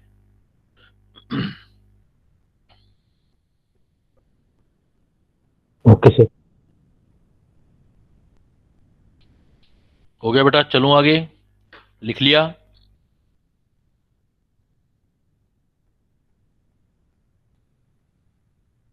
जी सर। अब देखो, एक्चुअली पॉइंट तो हमारा कोई और चल रहा था, बीच में जो इंपॉर्टेंट पॉइंट आते जा रहे हैं वो ऐड करते जा रहे हैं, क्वेश्चनिंग करते जा रहे हैं। हम कर रहे थे नाइट्रोजन डेरिवेटिव के साथ रिएक्शन, और पहला रिएक्शन किया था हमने हाइड्रोक्सिल एमीन के साथ। फिर दूसरा रिएक्शन देखो, सेकंड वाला, फिर हम रिएक्शन करते हैं CO ग्रुप का हाइड्रोजीन के साथ, NH2 NH2। NH2। बाकी सिंपल रिएक्शन है सारी, वही वही आपने स्लाइटली एसिडिक मीडियम लेना है तो CO हटाना है, बस प्रोडक्ट बनाते जाओ आप। तो ये प्रोडक्ट बन जाएगा C double bond N NH2। इसको हम बोलेंगे ये हाइड्रोजीन है, हाइड्रोजीन। तो प्रोडक्ट जो होता है उसको बोलते हैं हाइड्रोजोन, प्रोडक्ट जो बनता है उसको हम हाइड्रोजोन बोलते हैं। ऐसे देखो CO, फिर फिनाइल हाइड्रोजीन के साथ अटैच कर दो, फिनाइल हाइड्रोजीन NH2 NHC6H5 है, फिनाइल हाइड्रोजीन, इसको हम बोलते हैं फिनाइल हाइड्रोजीन। फिनाइल हाइड्रोजीन में एक बात देखो, इधर भी नाइट्रोजन, सोचो जरा बेटा, ये भी नाइट्रोजन, ये भी नाइट्रोजन। तो हमें ये देखना है कि न्यूक्लियोफाइल वाला नाइट्रोजन कौन सा है, मतलब CO के साथ H कौन सा निकालेगा, क्योंकि यहाँ वाला जो नाइट्रोजन है वो तो लोन पेयर इधर चला जाएगा। तो इसका मतलब ये वाला जो हमारे पास वो बेस्ट न्यूक्लियोफाइल है, दोनों नाइट्रोजन है लेकिन ये बेस्ट न्यूक्लियोफाइल है। तो इसलिए हम H2O यहाँ से निकालेंगे, निकलना ही यहीं से, क्योंकि 2 H है इसके पास। तो प्रोडक्ट हमारे पास देखो बन गया फिनाइल हाइड्रोजन वाला C double bond N NH C6H5। तो इसको हम, फिनाइल हाइड्रोजीन है इसलिए जो प्रोडक्ट होगा उसको क्या नाम दे देंगे, फिनाइल हाइड्रोजोन, जीन से जोन, फिनाइल हाइड्रोजोन। अगर हम इस CO ग्रुप का 2,4 डाइनाइट्रोफिनाइल हाइड्रोजन के साथ रिएक्शन करें, NH2 NH, फिर ये इंपॉर्टेंट रिएक्शन हो जाता है 2 और 4 पर डाई नाइट्रो फिनाइल हाइड्रोजन, इसको बोलते हैं 2,4 di nitro, 2,4 di nitro phenyl hydrogen. 2,4 di nitrophenyl hydrogen, और 2,4 डाई नाइट्रोफिनाइल हाइड्रोजीन को हम दूसरा टेस्ट नाम भी देते कहते हैं। हैं, हाँ, दूसरा नाम भी देते हैं DNP, 2,4 DNP। DNP। और इसको हम एक नाम और देते हैं ब्रेडी रिएजेंट। कौन सा रिएजेंट बोलते हैं इसको हम? ब्रेडी। ब्रेडी रिएजेंट। तो CO ग्रुप का जब किसी भी DNP के साथ रिएक्शन करते हैं तो उससे हमारे पास जो प्रोडक्ट बनता है C double bond N NH, benzene के साथ ये नाइट्रो अटैच हो जाते हैं आपके। एक नाइट्रो ये वाला ग्रुप है, एक नाइट्रो आपके ये वाला ग्रुप है। तो ये जो अटैच हो जाता है तो इसका नाम जो होगा वो हाइड्रोजोन ही होगा लास्ट वाला। तो DNP hydrazone phenyl hydra DNP hydrazone ही होगा। लेकिन ये जो हाइड्रोजोन होता है ये येलो क्रिस्टलाइन सॉलिड है, येलो क्रिस्टलाइन। तो इसमें क्या है कि अगर किसी के पास CO ग्रुप है और उसमें जैसे ही आपने DNP डाला तो ये येलो क्रिस्टलाइन सॉलिड बन गया। येलो क्रिस्टलाइन सॉलिड बनना अपने आप में क्या है, उसकी टेस्टिंग होगी। तो ये जो 2,4 DNP है तो it is the DNP test for carbonyl functional group. इससे ये तो नहीं पता चलेगा कि एल्डिहाइड या कीटोन है, लेकिन ये पता लग जाएगा कि CO है, कार्बोनिल ग्रुप। कार्बोनिल ग्रुप मतलब एल्डिहाइड है या कीटोन है। तो एल्डिहाइड या कीटोन के जो टेस्टिंग में है वो हम ये वाला टेस्ट यूज करते हैं, DNP टेस्ट बोलते हैं इसको। 2,4 डाइनाइट्रो फिनाइल हाइड्रोजन यूज करते हैं, DNP टेस्ट बनता है। सर सर ये ऑरेंज नहीं होता? येलो हो जाता है, ऑरेंज होता है, ऑरेंज ऑरेंज, हाँ ये ऑरेंज होता है। कलर चेंज होता है, ऑरेंज होता है इसका। आप इसको जो भी है, क्योंकि अलग अलग में थोड़ा थोड़ा कलर में फर्क आता है, जो अलग अलग C होते हैं ना एल्डिहाइड कीटोन, इसको आप वही कर लो, कलर्ड बोल दो, कलर्ड, कलर्ड से लिख लो।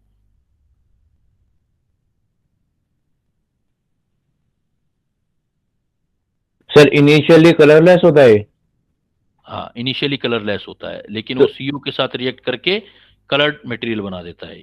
सर कलर आने का कोई रीजन है यहाँ पर, मतलब कुछ हो रहा होगा क्योंकि ऐसा? क्योंकि यहाँ पर है ना, ये देखो एक्स्ट्रा कॉन्जुगेशन आ गया। जिसमें एक्स्ट्रा कॉन्जुगेशन आते हैं ना वो डाई बन जाती है। देखो double bond, single bond, double bond, फिर अंदर बेंजीन रिंग में क्या डबल बॉन्ड फिर एजोडाइजेशन? हाँ, जो डाइज होती है ना उसमें एक्स्ट्रा कॉन्जुगेशन। अगर आपसे कलर का कोई रीजन पूछे तो एक्स्ट्रा कॉन्जुगेशन होता है, जिससे क्या करता है, विजिबल रेंज से ये लाइट एब्जॉर्ब करता है। एक्स्ट्रा कॉन्जुगेशन, वो कलर की केमिस्ट्री अलग होती है, लेकिन जहाँ एक्स्ट्रा कॉन्जुगेशन होता है वहाँ कलर की चांसेस तो डाई की तरह हो जाता है। डाई का मतलब कलर ही होता है।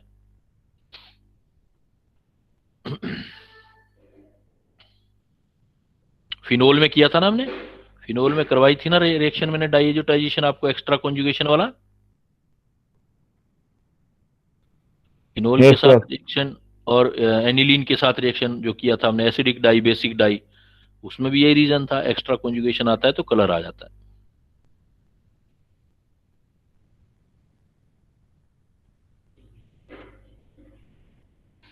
तो ये तो आपके देखो दोनों चीजों के लिए सही है। ये वाली रिएक्शन जो है आपकी स्कूलिंग में भी, जो आगे बोर्ड के एग्जाम आएंगे उनमें भी ये क्वेश्चंस पूछे जाते हैं, और कंपटीशन में भी पूछे जाते हैं सिंपल सिंपल सारे जो आज हम कर रहे हैं। कोई ज्यादा मतलब डिफिकल्ट नहीं है, ज्यादा टिपिकल नहीं है, बिल्कुल सिंपल सी रिएक्शन है।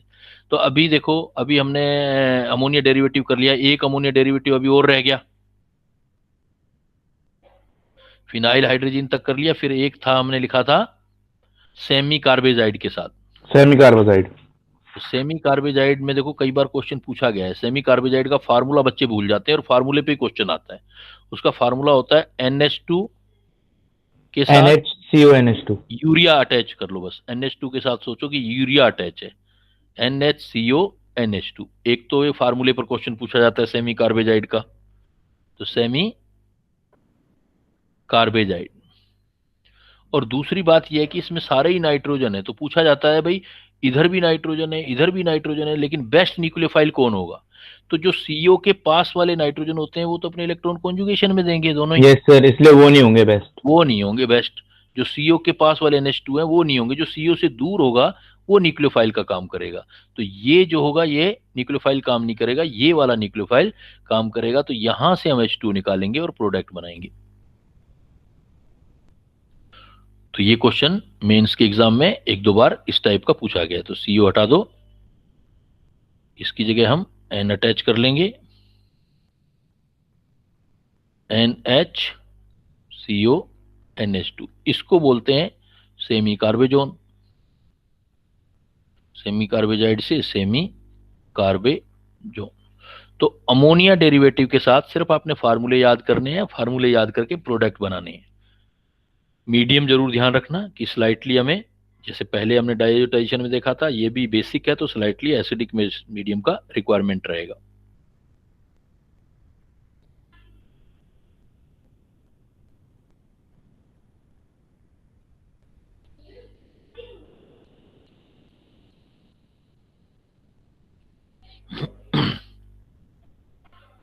नेक्स्ट चलें बेटा आगे। Yes sir. इसमें आपसे ये पूछा जा सकता है कि भाई स्लाइटली एसिडिक मीडियम का हेल्प क्या होता है, क्योंकि स्ट्रॉन्ग क्यों नहीं लेते। स्लाइट इसलिए लेते हैं कि जिससे प्रोटोनेशन हो जाए, CO ग्रुप में O के साथ H जाके कार्बन पर पॉजिटिव चार्ज बढ़ा दे और लास्ट में फिर H2O को एलिमिनेट करे।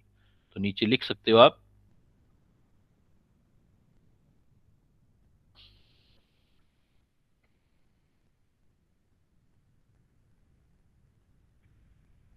slightly acidic medium is required. Number 1 for protonation of CO group, और दूसरा एलिमिनेशन, फॉर एलिमिनेशन प्रोसेस,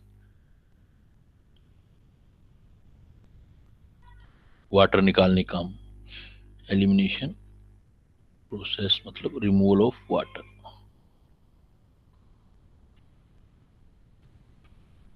तो स्लाइटली एसिडिक मीडियम का अगर आपसे रिक्वायरमेंट पूछता है तो रिक्वायरमेंट आप इसमें देंगे कि प्रोटोनेशन होता है CO पर, इसलिए पहले न्यूक्लियोफाइल आके इजीली अटैक कर लेता है।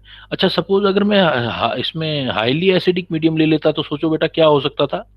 सर H पॉजिटिव आते जाते वो आगे रिएक्ट करते फर्दर।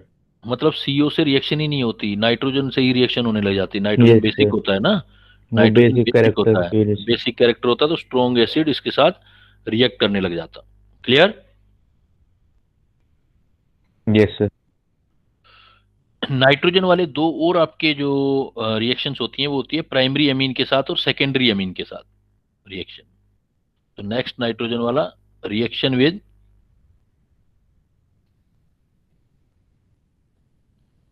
प्राइमरी अमीन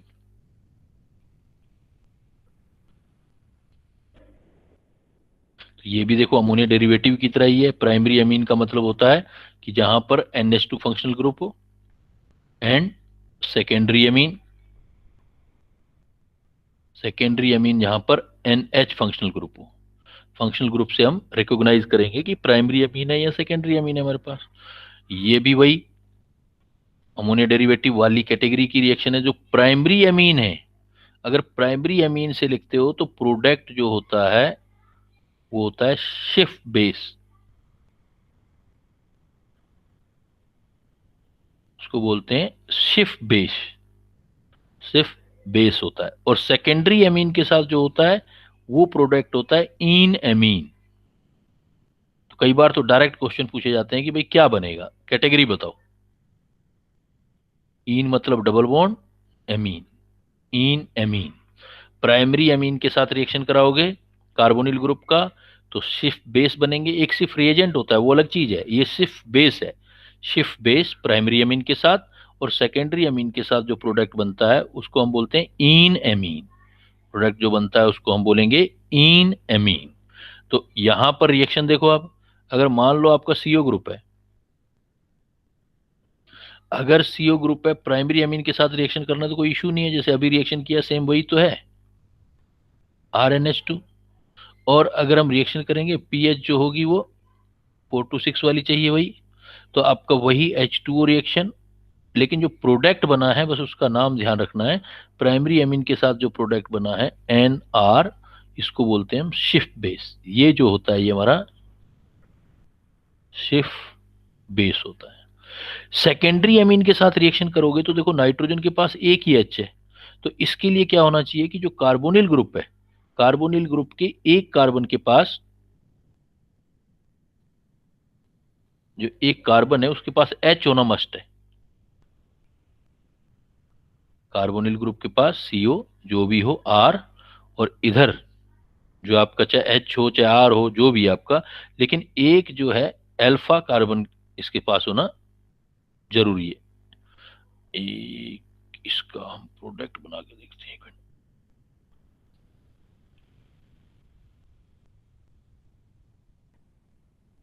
तो उससे क्या होगा, वैलेंसी पूरी कर लो, इस कार्बन की ये हो गई, वो R डैश है। तो एक तो CO ग्रुप के पास O है, और पास वाले कार्बन पे H होना जरूरी है, क्योंकि जब आप सेकेंडरी अमीन से रिएक्शन करोगे तो सेकेंडरी अमीन NH होती है, सेकेंडरी अमीन NH होती है। तो H2O निकालने के लिए आपको एक H और रिक्वायरमेंट होगा। तो H अगर रिक्वायरमेंट होगा तो आपका जो प्रोडक्ट बनेगा RC, यहाँ डबल बॉन्ड आ जाएगा, देखो CH R, और इस C के साथ जो आपका आएगा वो NR2 आ जाएगा। तो ये पार्ट तो है अमीन, और यहां जो है वो ईन है, एल्कीन, इसलिए जो प्रोडक्ट होगा वो आपका क्या होगा, ईन एमीन। तो ईन एमीन है, और ये भी ध्यान रखना है सारे कार्बोनिल ग्रुप जो है वो सेकेंडरी अमीन से रिएक्ट नहीं कर सकते। ये 1 डिग्री अमीन है, 1 डिग्री अमीन तो ठीक है, ओके है, लेकिन 2 डिग्री अमीन होगा, तो 2 डिग्री अमीन का अगर आपको रिएक्शन देना है तो फिर आपको एक H का जरूरी है, तो अल्फा H प्रेजेंस होना चाहिए, तभी ये रिएक्शन हो पाएगा, नहीं तो नहीं हो पाएगा। तभी ईन अमीन बन पाएगी, एलिमिनेशन तभी पॉसिबल है। तो प्राइमरी अमीन के साथ जो आपका बनेगा वो सिर्फ बेस बनेगा, प्राइमरी अमीन के साथ रिएक्शन दोगे तो सिर्फ बेस बनेगा, और आपका सेकेंडरी अमीन के साथ जो बनेगा वो आपका ईन एमीन बनेगा, उसको आप बोलोगे ईन एमीन। तो नाइट्रोजिनस कंपाउंड के साथ बेटा एक बार रिपीट कर दो, याद हो जाए, जिससे किस किस के साथ रिएक्शन किया नाइट्रोजिनस वालों में। फर्स्ट किसके साथ रिएक्शन किया,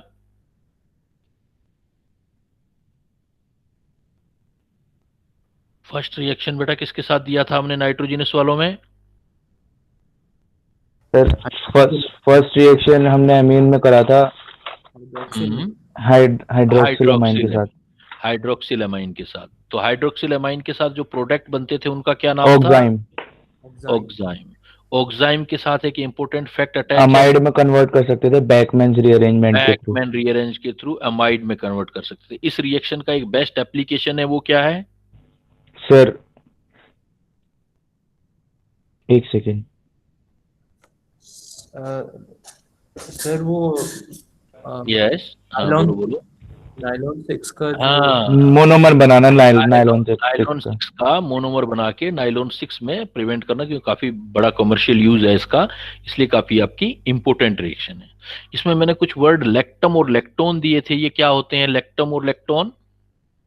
साइक्लिक अमाइड को कहते हैं लेक्टम, साइक्लिक ईस्टर को लेक्टोन। साइक्लिक ईस्टर को लेक्टोन और साइक्लिक अमाइड को लेक्टम, गुड। उसके बाद दूसरे डेरिवेटिव कौन से थे अमोनिया डेरिवेटिव जिनसे रिएक्शन किया हमने? हाइड्रोजीन। हाइड्राजीन, हाइड्रोजन, जिससे हाइड्राजोन बनता है, हाइड्रोजोन बनता है। नेक्स्ट, फिनाइल हाइड्राजीन, उससे फिनाइल हाइड्राजोन बनता है। नेक्स्ट, 2,4-DNP जो टेस्ट होता है कार्बोनिल का, उसमें ऑरेंज क्रिस्टलाइन सॉलिड बनता है। ऑरेंज क्रिस्टलाइन सॉलिड बनते हैं 2,4-डाइनाइट्रो फिनाइल हाइड्रोजीन। क्या इस रिएजेंट का एक नाम भी है, क्या बोलते हैं इसको? ब्रैडीज रिएजेंट। ब्रेडीज रिएजेंट, इसको ब्रेडीज रिएजेंट बोलते हैं। नेक्स्ट, एक नाइट्रोजनस डेरिवेटिव और था, एक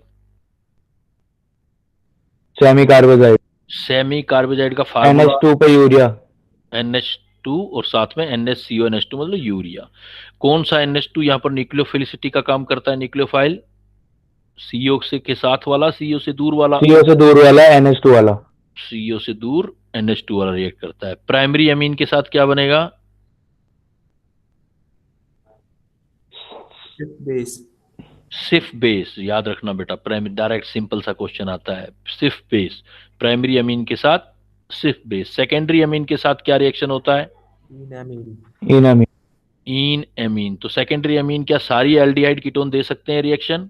नहीं, सिर्फ अल्फा हाइड्रोजन वाले। सिर्फ अल्फा हाइड्रोजन वाले। अगर मैं टर्सरी एमीन लूं तो रिएक्शन हो पाएगी? नहीं सर, उसमें अल्फा हाइड्रोजन नहीं है। नहीं, अल्फा क्या, नाइट्रोजन के पास ही हाइड्रोजन नहीं है ना, एमीन के पास ही हाइड्रोजन नहीं है। वाटर निकालने के लिए हाँ जी एलिमिनेशन सर, हाँ के जी लिए सर। नाइट्रोजन के पास H चाहिए। क्लियर? याद होगी बेटा ये सिंपल सी रिएक्शन सारी। सर टर्शरी अमीन तो किसी के साथ नहीं करेगा ना, अमाइन की तो उसमें वैलेंसी ऑलरेडी पूरी है। हाँ, वो नहीं रिएक्शन करेगा, बट ये कर सकता है ना एसिड के साथ, acid salt, acid base reaction तो दे सकता है ना HCl वगैरह के साथ।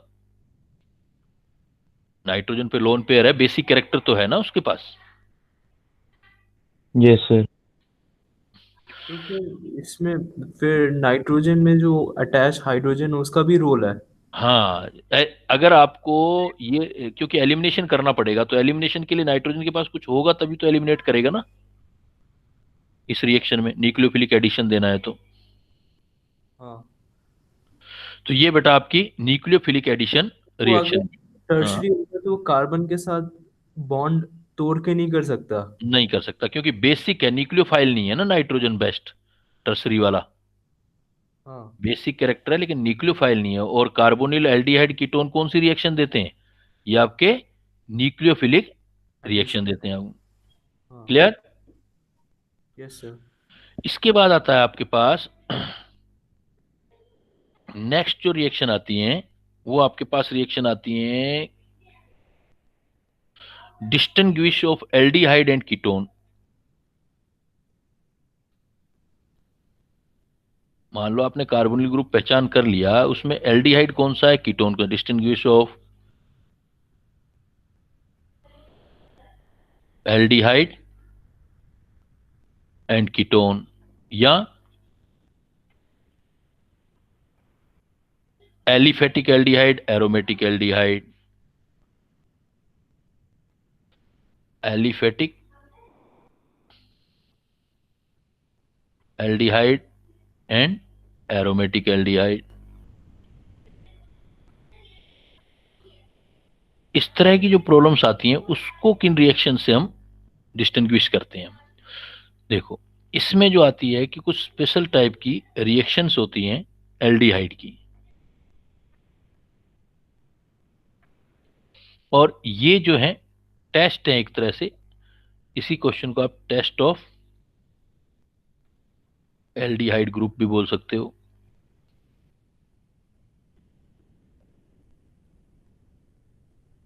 इसी रिएक्शन को आप ऑक्सीडेशन ऑफ एल्डिहाइड भी बोल सकते हो।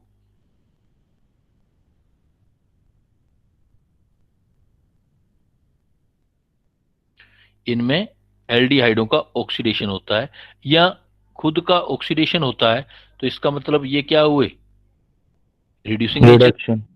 रिडक्शन मतलब रिड्यूसिंग नेचर हुई ना, खुद का ऑक्सीडेशन हो रहा है तो दूसरों के लिए रिड्यूसिंग एजेंट कर सकते हो। तो रिड्यूसिंग नेचर ऑफ एल्डिहाइड भी तो लैंग्वेज है, रिड्यूसिंग नेचर ऑफ एल्डिहाइड। तो ये भी एक काफी इंपॉर्टेंट पॉइंट है जो मैं अभी आपसे डिस्कस करने जा रहा हूं। ये रिएक्शन है आपकी रिएक्शन विद, अभी ध्यान आ जाएगा आपको, reaction with Tollens reagent, falling reagent. Tollens reagents, falling reagents या फैलिंग सॉल्यूशन, बेनेडिक्ट सॉल्यूशन,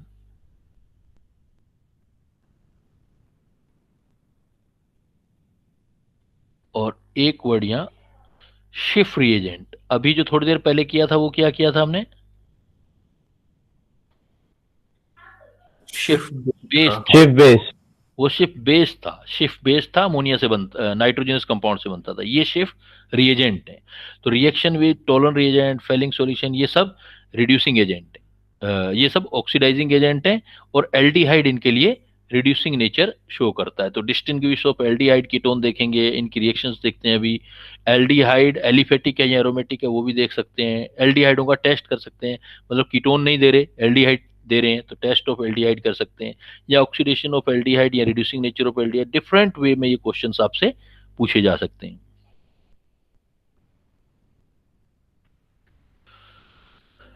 तो वन बाय वन देखते हैं। देखो, एक तो आपने ये देखना है कि क्वेश्चन कैसे आएगा और करना क्या है। आपने क्वेश्चनिंग को समझना है, क्वेश्चन के पॉइंट्स को समझना है।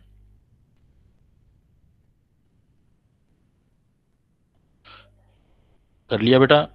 चलो one by one.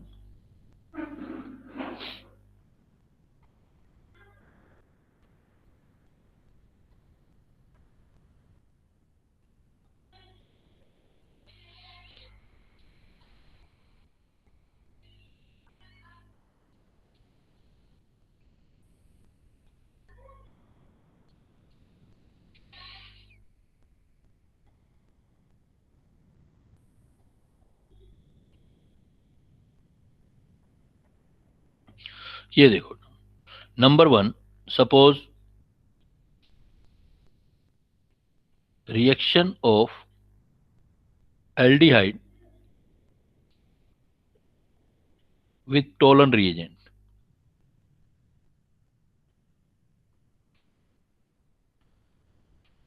With Tollern reagents. तो रिएक्शन ऑफ एल्डिहाइड, या इसको हम बोलते हैं silver mirror test. Silver mirror test. अगर आपके पास कोई भी एल्डिहाइड है, उसको करने से पहले मैं कुछ पहले बातें करते हैं अपने कि टोलन रिएजेंट है क्या। एक तो ये याद करना है आपको, टोलन रिएजेंट क्या होता है। तो टोलन रिएजेंट जो होता है एमोनिकल सिल्वर नाइट्रेट सॉल्यूशन है। Silver nitrate solution, ammoniacal silver nitrate solution, ये आपका टोलन रिएजेंट है। एमोनिकल सिल्वर नाइट्रेट सॉल्यूशन मतलब AgNO3 प्लस NH4OH एक्वस है। तो आपने बेटा तो कोऑर्डिनेशन केमिस्ट्री किया होगा, तो सिल्वर का कोऑर्डिनेशन नंबर 2 होता है। +1 ऑक्सीडेशन स्टेट में सिल्वर का कोऑर्डिनेशन नंबर 2 है, और अमोनिया जो है लिगेंड है। इसलिए एक्चुअल में रिएक्टिंग स्पीसीज अगर आपको करनी है तो Ag के साथ 2 अमोनिया अटैच होंगे, +1 ऑक्सीडेशन स्टेट में होगा ये, तो AgNH32 ओवरऑल पॉजिटिव आ जाएगा आपके पास, इधर OH आ जाएगा। तो रिएक्टिंग स्पीसीज आपकी ये है। रिएक्टिंग स्पीसीज जो है ये है रिएक्टिंग स्पीसीज। तो अगर आपसे कोई कहता है Tollens reagent, what is the Tollens reagent, तो आप बोलोगे ammoniacal silver nitrate solution. Silver nitrate का सॉल्यूशन NH4OH के साथ है। और इसमें रिएक्टिंग स्पीसीज कोई पूछेगा तो ये आपका AgNH3 ट्वाइस पॉजिटिव। इसका आयुपैक नेम भी पूछा जा सकता है, तो क्या होगा, डाई एमाइन अर्जेंटेट की जरूरत है नहीं है, अर्जेंटम फर्स्ट आयन है। तो आपका आयुपैक नेम भी पूछ सकता है, क्योंकि इंपॉर्टेंट चीज है तो कहीं से भी क्वेश्चन बना सकता है। Tollens reagent ammonium silver nitrate solution AgNO3 NH4OH के साथ अटैच है, तो रिएक्टिंग स्पीसीज जो होगी AgNH3OH होती है। इसमें रिएक्शन क्या होता है,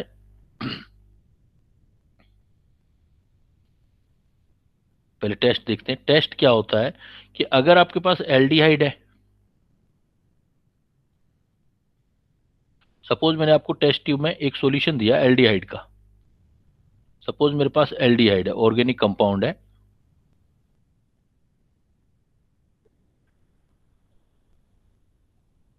कंटेनिंग एल्डिहाइड ग्रुप।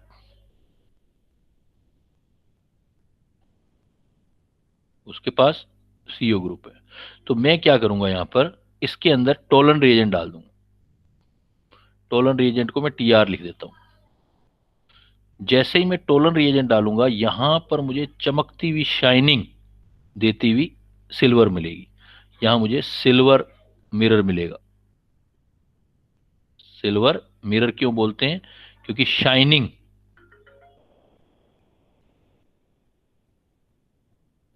Ag मिलेगी, चांदी मिलेगी। तो ये जो अगर यहाँ ये बन रहा है सिल्वर मिरर, तो इट मीन्स वो मेरे पास एल्डिहाइड ग्रुप प्रेजेंट है। तो इसका रिएक्शन क्या है अगर जनरली अपने देखें, तो जो इसकी रिएक्शन है सिल्वर मिरर टेस्ट का, तो रिएक्शन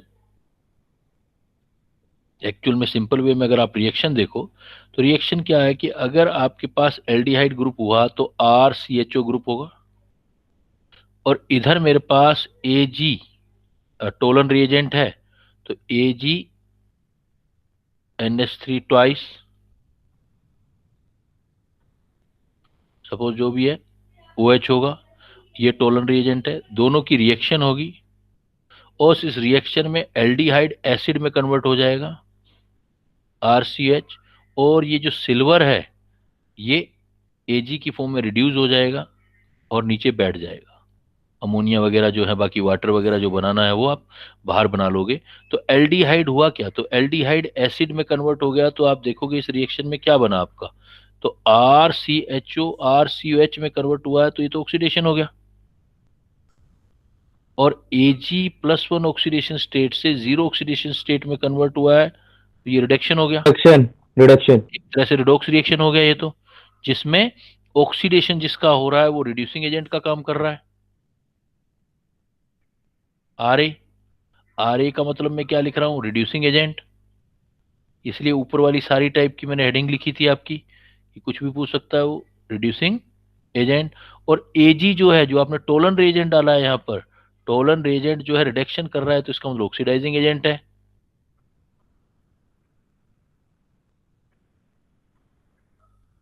ऑक्सीडाइजिंग एजेंट है। और इंपॉर्टेंट बात यह है कि टोलन रिएजेंट सभी टाइप के एल्डिहाइड देते हैं, एलिफेटिक एल्डिहाइड भी देता है और एरोमेटिक एल्डिहाइड भी देता है। तो चाहे आपका एलिफेटिक एल्डिहाइड हो चाहे एरोमेटिक एल्डिहाइड हो, नॉलेज में क्या आ जाएगा, नॉलेज क्लाउड में ये वाला पॉइंट आ जाएगा, aliphatic and aromatic both aldehyde gives positive test, positive Tollens test या टोलन या सिल्वर मिरर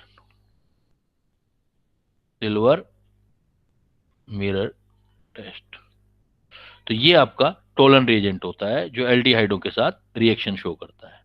तो टोलन रिएजेंट एमोनिकल सिल्वर नाइट्रेट है, अच्छे से देख लो सारी चीजें, रिएक्शंस देख लो, टेस्ट देख लो कैसे होता है।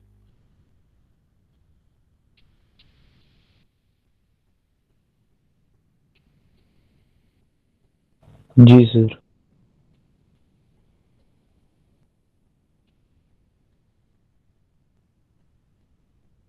सर एलिफेटिक और एरोमेटिक में आपस में करना हो टेस्ट तो कैसे करेंगे? एलिफेटिक आपस में करना है तो देखो, टोलन की वजह आगे मैं अभी बताऊंगा ना, जो आपको फेलिंग सॉल्यूशन, वो फेलिंग सॉल्यूशन वाला टेस्ट जो देंगे सिर्फ एलिफेटिक देंगे, वो ओके एरोमेटिक सर। नहीं देंगे। और कीटोन कोई टेस्ट नहीं देंगे।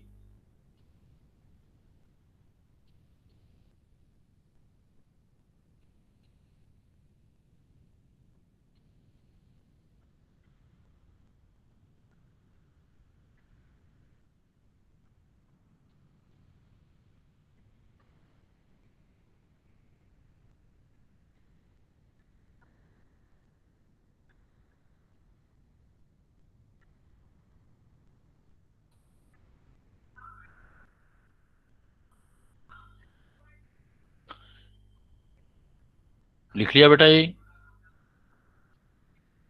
Yes sir. और सबसे इंटरेस्टिंग पॉइंट है कि जनरली ये वाला टेस्ट जो होते हैं, note number 2, aliphatic aromatic both देते हैं, और इवन इंटरेस्टिंग पॉइंट है कि formic acid and hydroxy ketone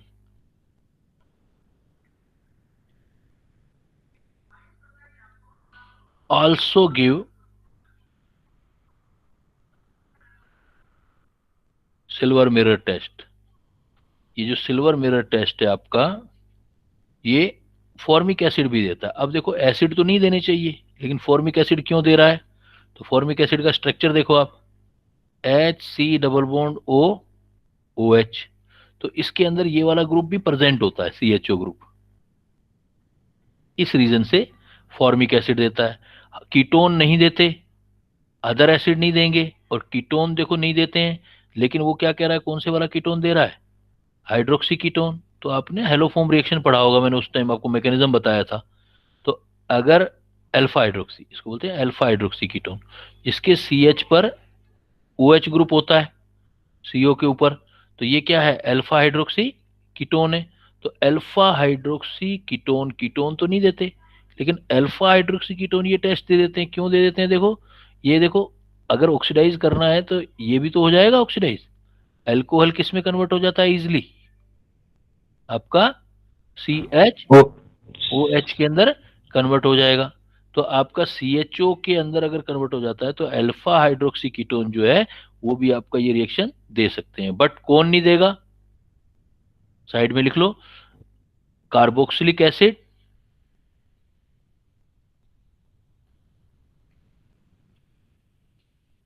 and ketone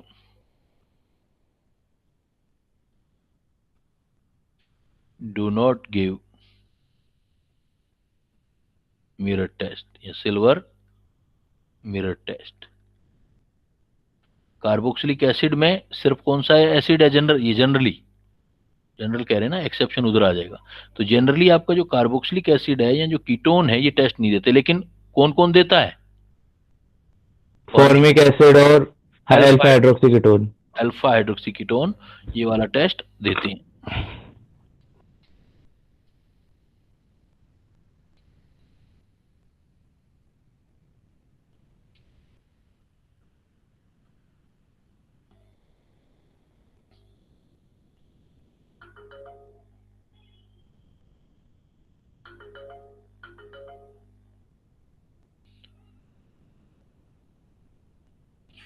चलें आगे चलें बेटा।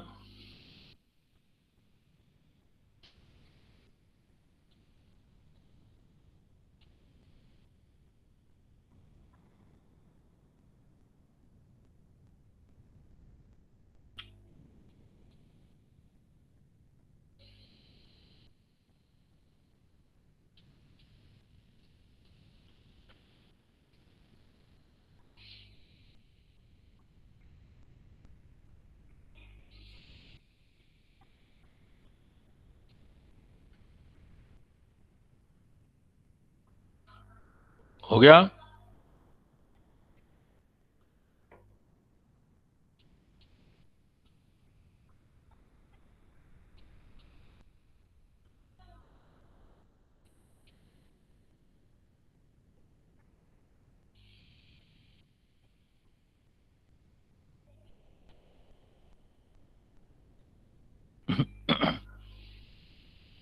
कर लिया तो बेटा आगे चलें। जी सर। दूसरा देखो, दूसरा रिएजेंट मैंने आपको दिया है फैलिंग सॉल्यूशन। इस रिएक्शन में नेक्स्ट है फैलिंग सॉल्यूशन। एक्चुअल में फैलिंग सॉल्यूशन, सबसे पहला पॉइंट है कि फैलिंग सॉल्यूशन होता क्या है। तो ये दो टाइप का सॉल्यूशन, दो हैं। एक होता है फैलिंग सॉल्यूशन ए। सर वो फॉर्मेल्डिहाइड जो टॉलेंस रीजन के साथ रिएक्ट करेगा, उस हाँ H की जगह पे OH लग जाएगा, हाँ, उसमें उसमें जो है फॉर्मेट बन जाएगा। तो फिर 2 OH ग्रुप आ जाएंगे। ये CH3COH कह रहे हो ना, तो वो दो OH ग्रुप आ जाएंगे। तो देखो फिर वो रिएक्शन याद करो आप, जब दो OH ग्रुप आ जाते हैं तो क्या होता है, जेम डायोल। Gem diol. और फॉर्मेल्डिहाइड के केस में वो स्टेबल होता है, हाँ जी सर, हाँ जी। अदरवाइज रिएक्शन पीछे चली जाती है दूसरे। लेस एंट्रेंस की वजह से। हम्म। सर लेकिन पहले फॉर्मल्डिहाइड बनाना पड़ेगा ना HCOH से। नहीं, फॉर्मेल्डिहाइड तो ऑलरेडी है ही ना, वो HCHO तो। HCOH है ना। अच्छा, फॉर्मिक एसिड वाला कह रहे हो आप। हाँ हाँ, जी सर। फॉर्मिक एसिड वाला फॉर्मेट में कन्वर्ट हो जाएगा सीधा। HCO जो है, इसके दोनों पार्ट जो होंगे वो एसिड वाले पार्ट में कन्वर्ट हो जाएंगे। एक तो ऑलरेडी है ही एसिड, दूसरे यस वाला भी सर। एसिड में कन्वर्ट हो जाएगा। Okay sir. अब आता है बेटा फैलिंग सॉल्यूशन। तो फैलिंग सॉल्यूशन एक्चुअल में जो है मिक्सचर ऑफ टू सॉल्यूशन है,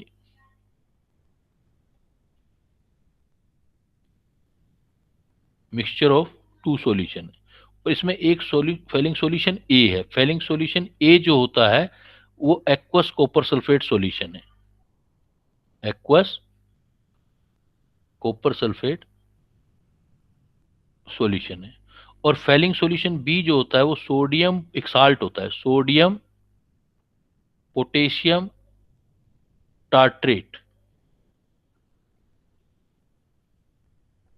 sodium potassium titrate. Copper sulphate solution जो होता है ये बेसिक मीडियम में होता है NaOH के अंदर। और सोडियम पोटेशियम जो टाइट्रेट होता है एक्चुअल में ये जो होता है ये प्रोवाइडर होता है कॉपर, Cu+2 आयन प्रोवाइडर है ये वाला। और ये जो करता है इसके साथ कॉम्प्लेक्स बनाता है, ये Cu2 पॉजिटिव एड, और ये इसको स्टेबलाइज करता है। Cu2 positive is stabilised by tartrate salt, Rochelle salt भी बोलते हैं शॉर्टकट में, रोसेल साल्ट। तो स्टेबलाइज्ड बाय रोसेल साल्ट, किससे? Copper is stabilised by Rochelle salt by forming complex, ये इसके साथ कॉम्प्लेक्स बना लेता है बाय फॉर्मिंग कॉम्प्लेक्स। अगर ये इसके साथ कॉम्प्लेक्स बना लेगा तो ये कॉपर स्टेबल रहेगा जब तक इसके अंदर रहना है। तो अल्टीमेटली आपको रिएक्शन जब देते हो आप, तो देखो टेस्ट क्या होता है फिर। सपोज आपके पास टेस्ट ट्यूब है और इस टेस्ट ट्यूब के अंदर आपने सपोज कोई एल्डिहाइड ले रखा है, बट स्पेशली ये ध्यान रखना है कि अब की बार कौन सा एल्डिहाइड होना चाहिए,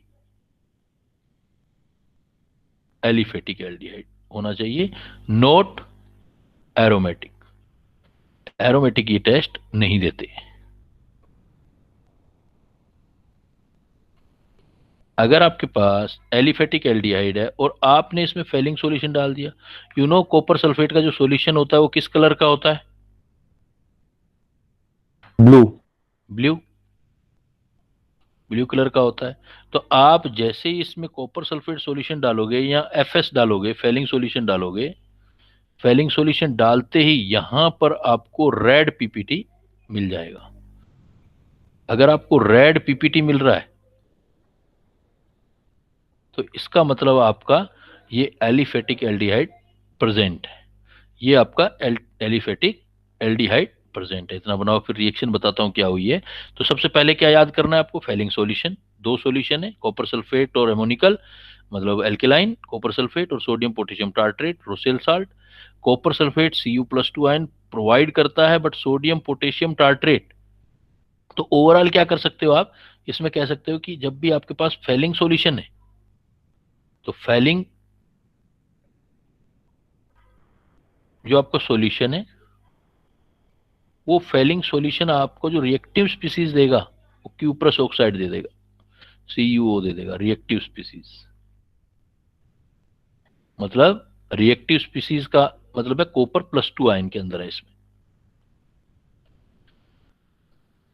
और इसमें अगर आपने एलिफेटिक एल्डिहाइड के अंदर दिया तो रेड पीपीटी आपका बन जाएगा, फैलिंग सॉल्यूशन के साथ, फैलिंग सॉल्यूशन के साथ रेड पीपीटी दे देंगे। ये आपने देखा होगा ना, कई लोगों को शुगर होती है, शुगर कराने जो टेस्ट जाते हैं तो वो सॉल्यूशन रेड हो जाता है अगर शुगर प्रेजेंट होती है, क्योंकि शुगर में एल्डिहाइड ग्रुप होता है ना एलिफेटिक, अगर वो प्रेजेंट होगा तो रेड हो जाएगा, तो शुगर की टेस्टिंग होती है। इसलिए हम कार्बोहाइड्रेट या शुगर की टेस्टिंग जो फैलिंग के बजाय जो दूसरे वाला सॉल्यूशन है, बेनेडिक्ट सॉल्यूशन है, उससे करते हैं।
हो गया बेटा, कर लिया?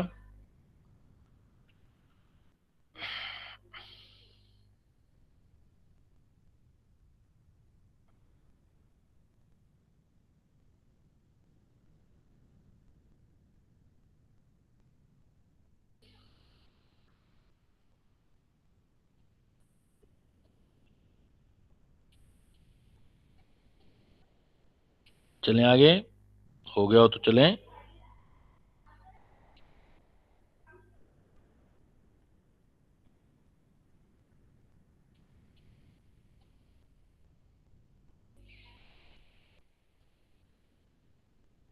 हो गया सर।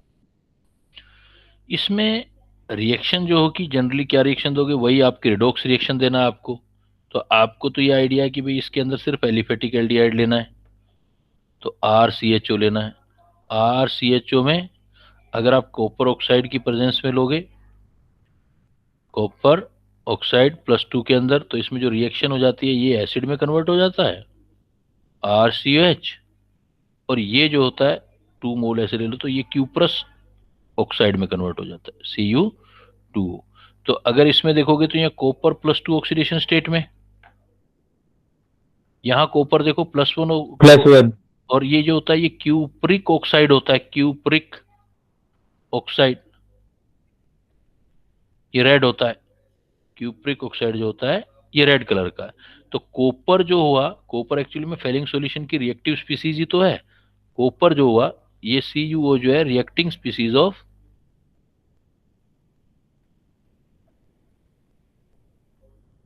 फेलिंग सॉल्यूशन है। तो फेलिंग सॉल्यूशन क्या है, तो +2 से +1 तो रिडक्शन हो रहा है ना। और RCHO का देखोगे तो ऑक्सीडेशन हो रहा है एल्डिहाइड से,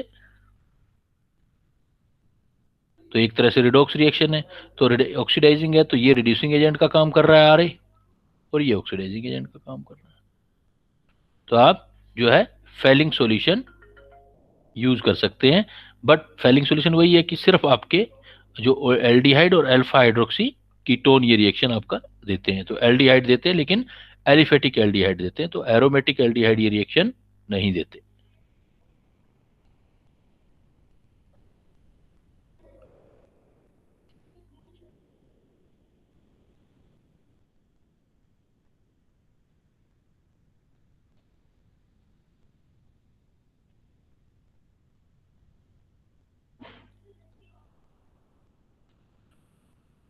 तो आपका एरोमेटिक एल्डिहाइडों में ये टेस्ट नहीं होगा आपको।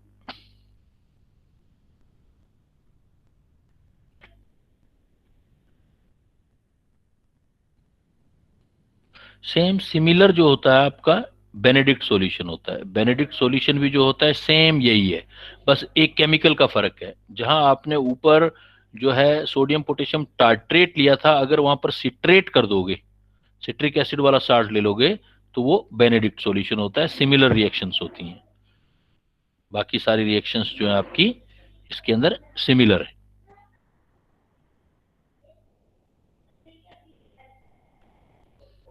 तो बेनेडिक्ट सॉल्यूशन जो आप कर रहे हो थर्ड, तो उसको करने की जरूरत नहीं है, ऊपर वाला ही है बेनेडिक्ट सॉल्यूशन। तो बेनेडिक्ट सॉल्यूशन तो लाइक फेलिंग सॉल्यूशन,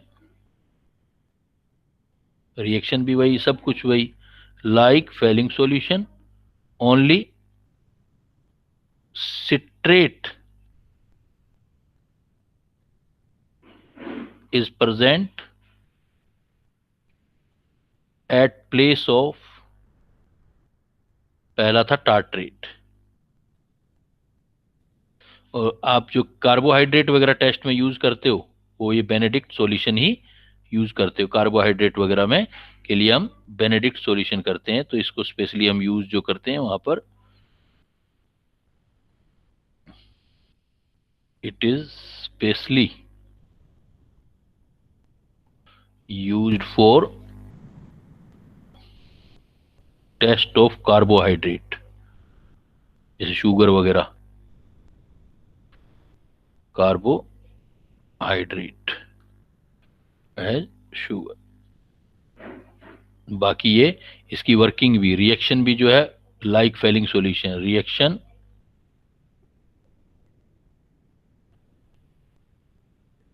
मतलब इसमें भी रेड कलर बनता है, reaction also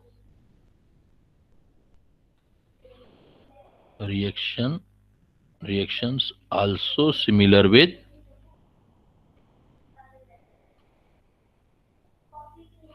similar as failing solution। आपका फेलिंग सॉल्यूशन जैसा इसका रिएक्शन होता है। बेनेडिक्ट सॉल्यूशन और फेलिंग सॉल्यूशन सिमिलर है, वही रिएक्शन है, सेम आपका रिएक्शन है। तो एक और कौन सा रह गया बेटा? मैंने टोटल 4 बताए थे आपको। एक हमारा पहले वाला Tollens test silver nitrate solution, दूसरा आपने फेलिंग सॉल्यूशन किया, तीसरा आपने बेनेडिक्ट सॉल्यूशन किया, और एक सॉल्यूशन फोर्थ और बताया था, एक फोर्थ टेस्ट भी मैंने बताया था आपको। वो टेस्ट था आपका सिर्फ रिएजेंट के साथ टेस्ट किया था हमने, सिर्फ रिएजेंट। तो वो भी देख लेते हैं हम, सिर्फ रिएजेंट क्या है।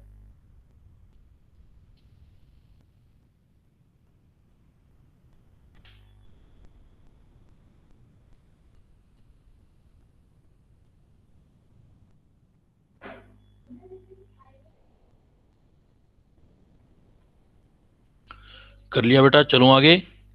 ये सिमिलर ही है, सेम वैसी रिएक्शन है जैसी आपकी फेलिंग सॉल्यूशन की है।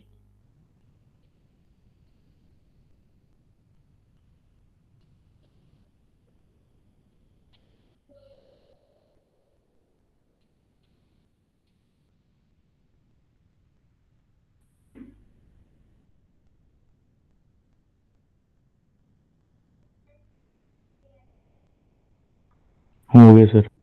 ऊपर वाला टोलन रिएक्शन आप हेमी एसिटल में भी दे सकते हो, कि हेमी एसिटल वगैरह जो होते हैं वो भी वो वाली रिएक्शन दे देते हैं, हेमी एसिटल वाले। चलो मैं उसको बता दूंगा क्वेश्चनिंग में। अब एक लास्ट जो इसका रह गया वो आपका रह गया सिर्फ रिएजेंट।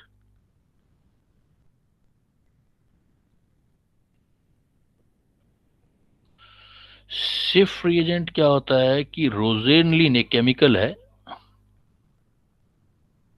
रोजेलिन HCl। ये जो होता है वायलेट कलर बोल सकते हैं इसको हम, वायलेट कलर का होता है। और इसमें अगर SO2 पास कर दें तो कलरलेस सॉल्यूशन बन जाता है एक। ये जो कलरलेस सॉल्यूशन बनता है, मतलब कुछ रिडॉक्स रिएक्शन होती है, जो कलरलेस सॉल्यूशन बनता है, इसी को हम सिर्फ रिएजेंट बोलते हैं।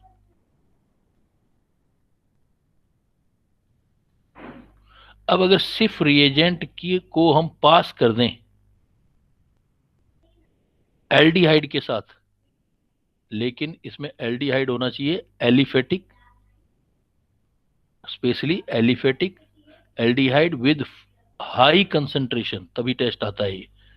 High concentration of CHO group, high concentration CHO group का है, फ्री CHO ग्रुप, मतलब एल्डिहाइड शुगर वगैरह ये टेस्ट जो है ये नहीं देंगे, कलरलेस सॉल्यूशन है, सिर्फ रिएजेंट इसके साथ देगा तो कलर रीस्टोर हो जाता है, कलर जो होता है वो वापस आ जाता है। मेजेंटा, वायलेट की बजाय आप थोड़ा सा और कलर अगर फिक्स करो तो ये मेजेंटा कलर होता है, मेजेंटा। तो मेजेंटा कलर रीस्टोर हो जाता है, वापस आ जाता है, restore magenta colour.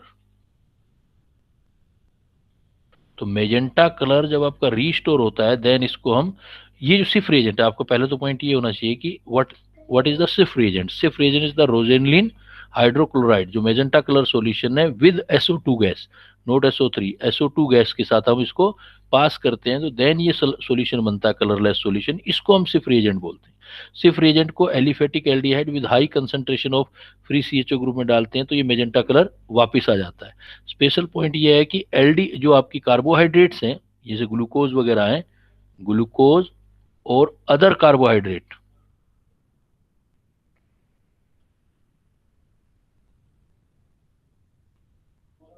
Do not give this test.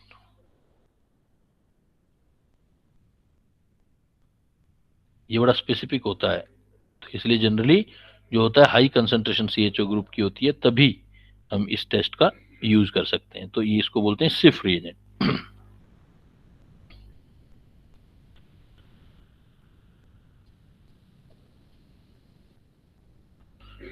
पहले बेटा हमने नॉर्मल रिएक्शन पढ़ी आज, जो है आपने पहले जो नॉर्मल न्यूक्लियोफिलिक एडिशन रिएक्शन है, बिल्कुल सिंपल सिंपल रिएक्शन की मैकेनिज्म ऑलरेडी एल्डोल कैनिजारो सब देख चुके हैं हम। अब जो सिंपल सिंपल टेस्ट थे वो किए, लास्ट में हमने कुछ टेस्टिंग किया। तो कौन कौन से टेस्ट किए बेटा, एक बार रिपीट कर दो। पहला टेस्ट कौन सा किया था? फर्स्ट टेस्ट कौन सा था? Tolerance reagent. Tollen reagent. आपसे पूछा जाएगा what is the Tollen reagent, क्या बोलोगे? Sir AgNO3 solution. Ammoniacal AgNO3। AgNO3 solution. Reacting species पूछेगा कौन सी है इसकी, एक्टिव स्पीसीज आपसे पूछेगा, active species of Tollen reagent. AgNH2 AgNH3 हाँ, कॉम्प्लेक्स दोगे बेटा, सिल्वर वाली कोऑर्डिनेशन केमिस्ट्री में चले जाओगे आप। फिर दूसरे दो एक जैसे सॉल्यूशन थे, उनके क्या क्या नाम थे? Fehling solution. Fehling solution. क्या होता है Fehling Fehling solution A, Fehling solution B। First होता है हमारा aqueous CaSO4 solution in presence of NaOH। दूसरा होता है सोडियम पोटेशियम टार्ट्रेट। बेनेडिक्ट और इसमें क्या डिफरेंस होता है? टार्ट्रेट की जगह साइट्रेट आ जाता है। टार्ट्रेट की जगह सिट्रेट आ जाता है। क्या काम होता है टार्ट्रेट या सिट्रेट का इसमें जो लेते हैं?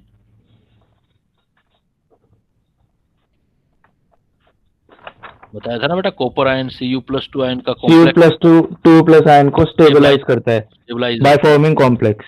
हाँ, बाय फॉर्मिंग कॉम्प्लेक्स। लास्ट वाला रिएजेंट कौन सा दिया था? सिफ रिएजेंट। सिफ रिएजेंट। सिफ रिएजेंट का टेस्ट किसके साथ आता है, स्पेशली कौन से कार्बोहाइड्रेट के साथ? एलिफेटिक। एलिफेटिक लेकिन free CHO group high concentration में होगा, तभी ये टेस्ट ऑब्जर्व होगा। क्लियर? तो ये बेटा आपके एल्डिहाइड का जो है रिएक्शन है। तो नेक्स्ट क्लास में देखते हैं कि एसिड डेरिवेटिव और उसमें इसके प्रिपरेशन मेथड जो रिमेनिंग वाले हैं एसिडों से, वो उसमें आ जाएंगे। क्लियर है बेटा? Okay, let's see next class. Okay sir, good night sir. Good night.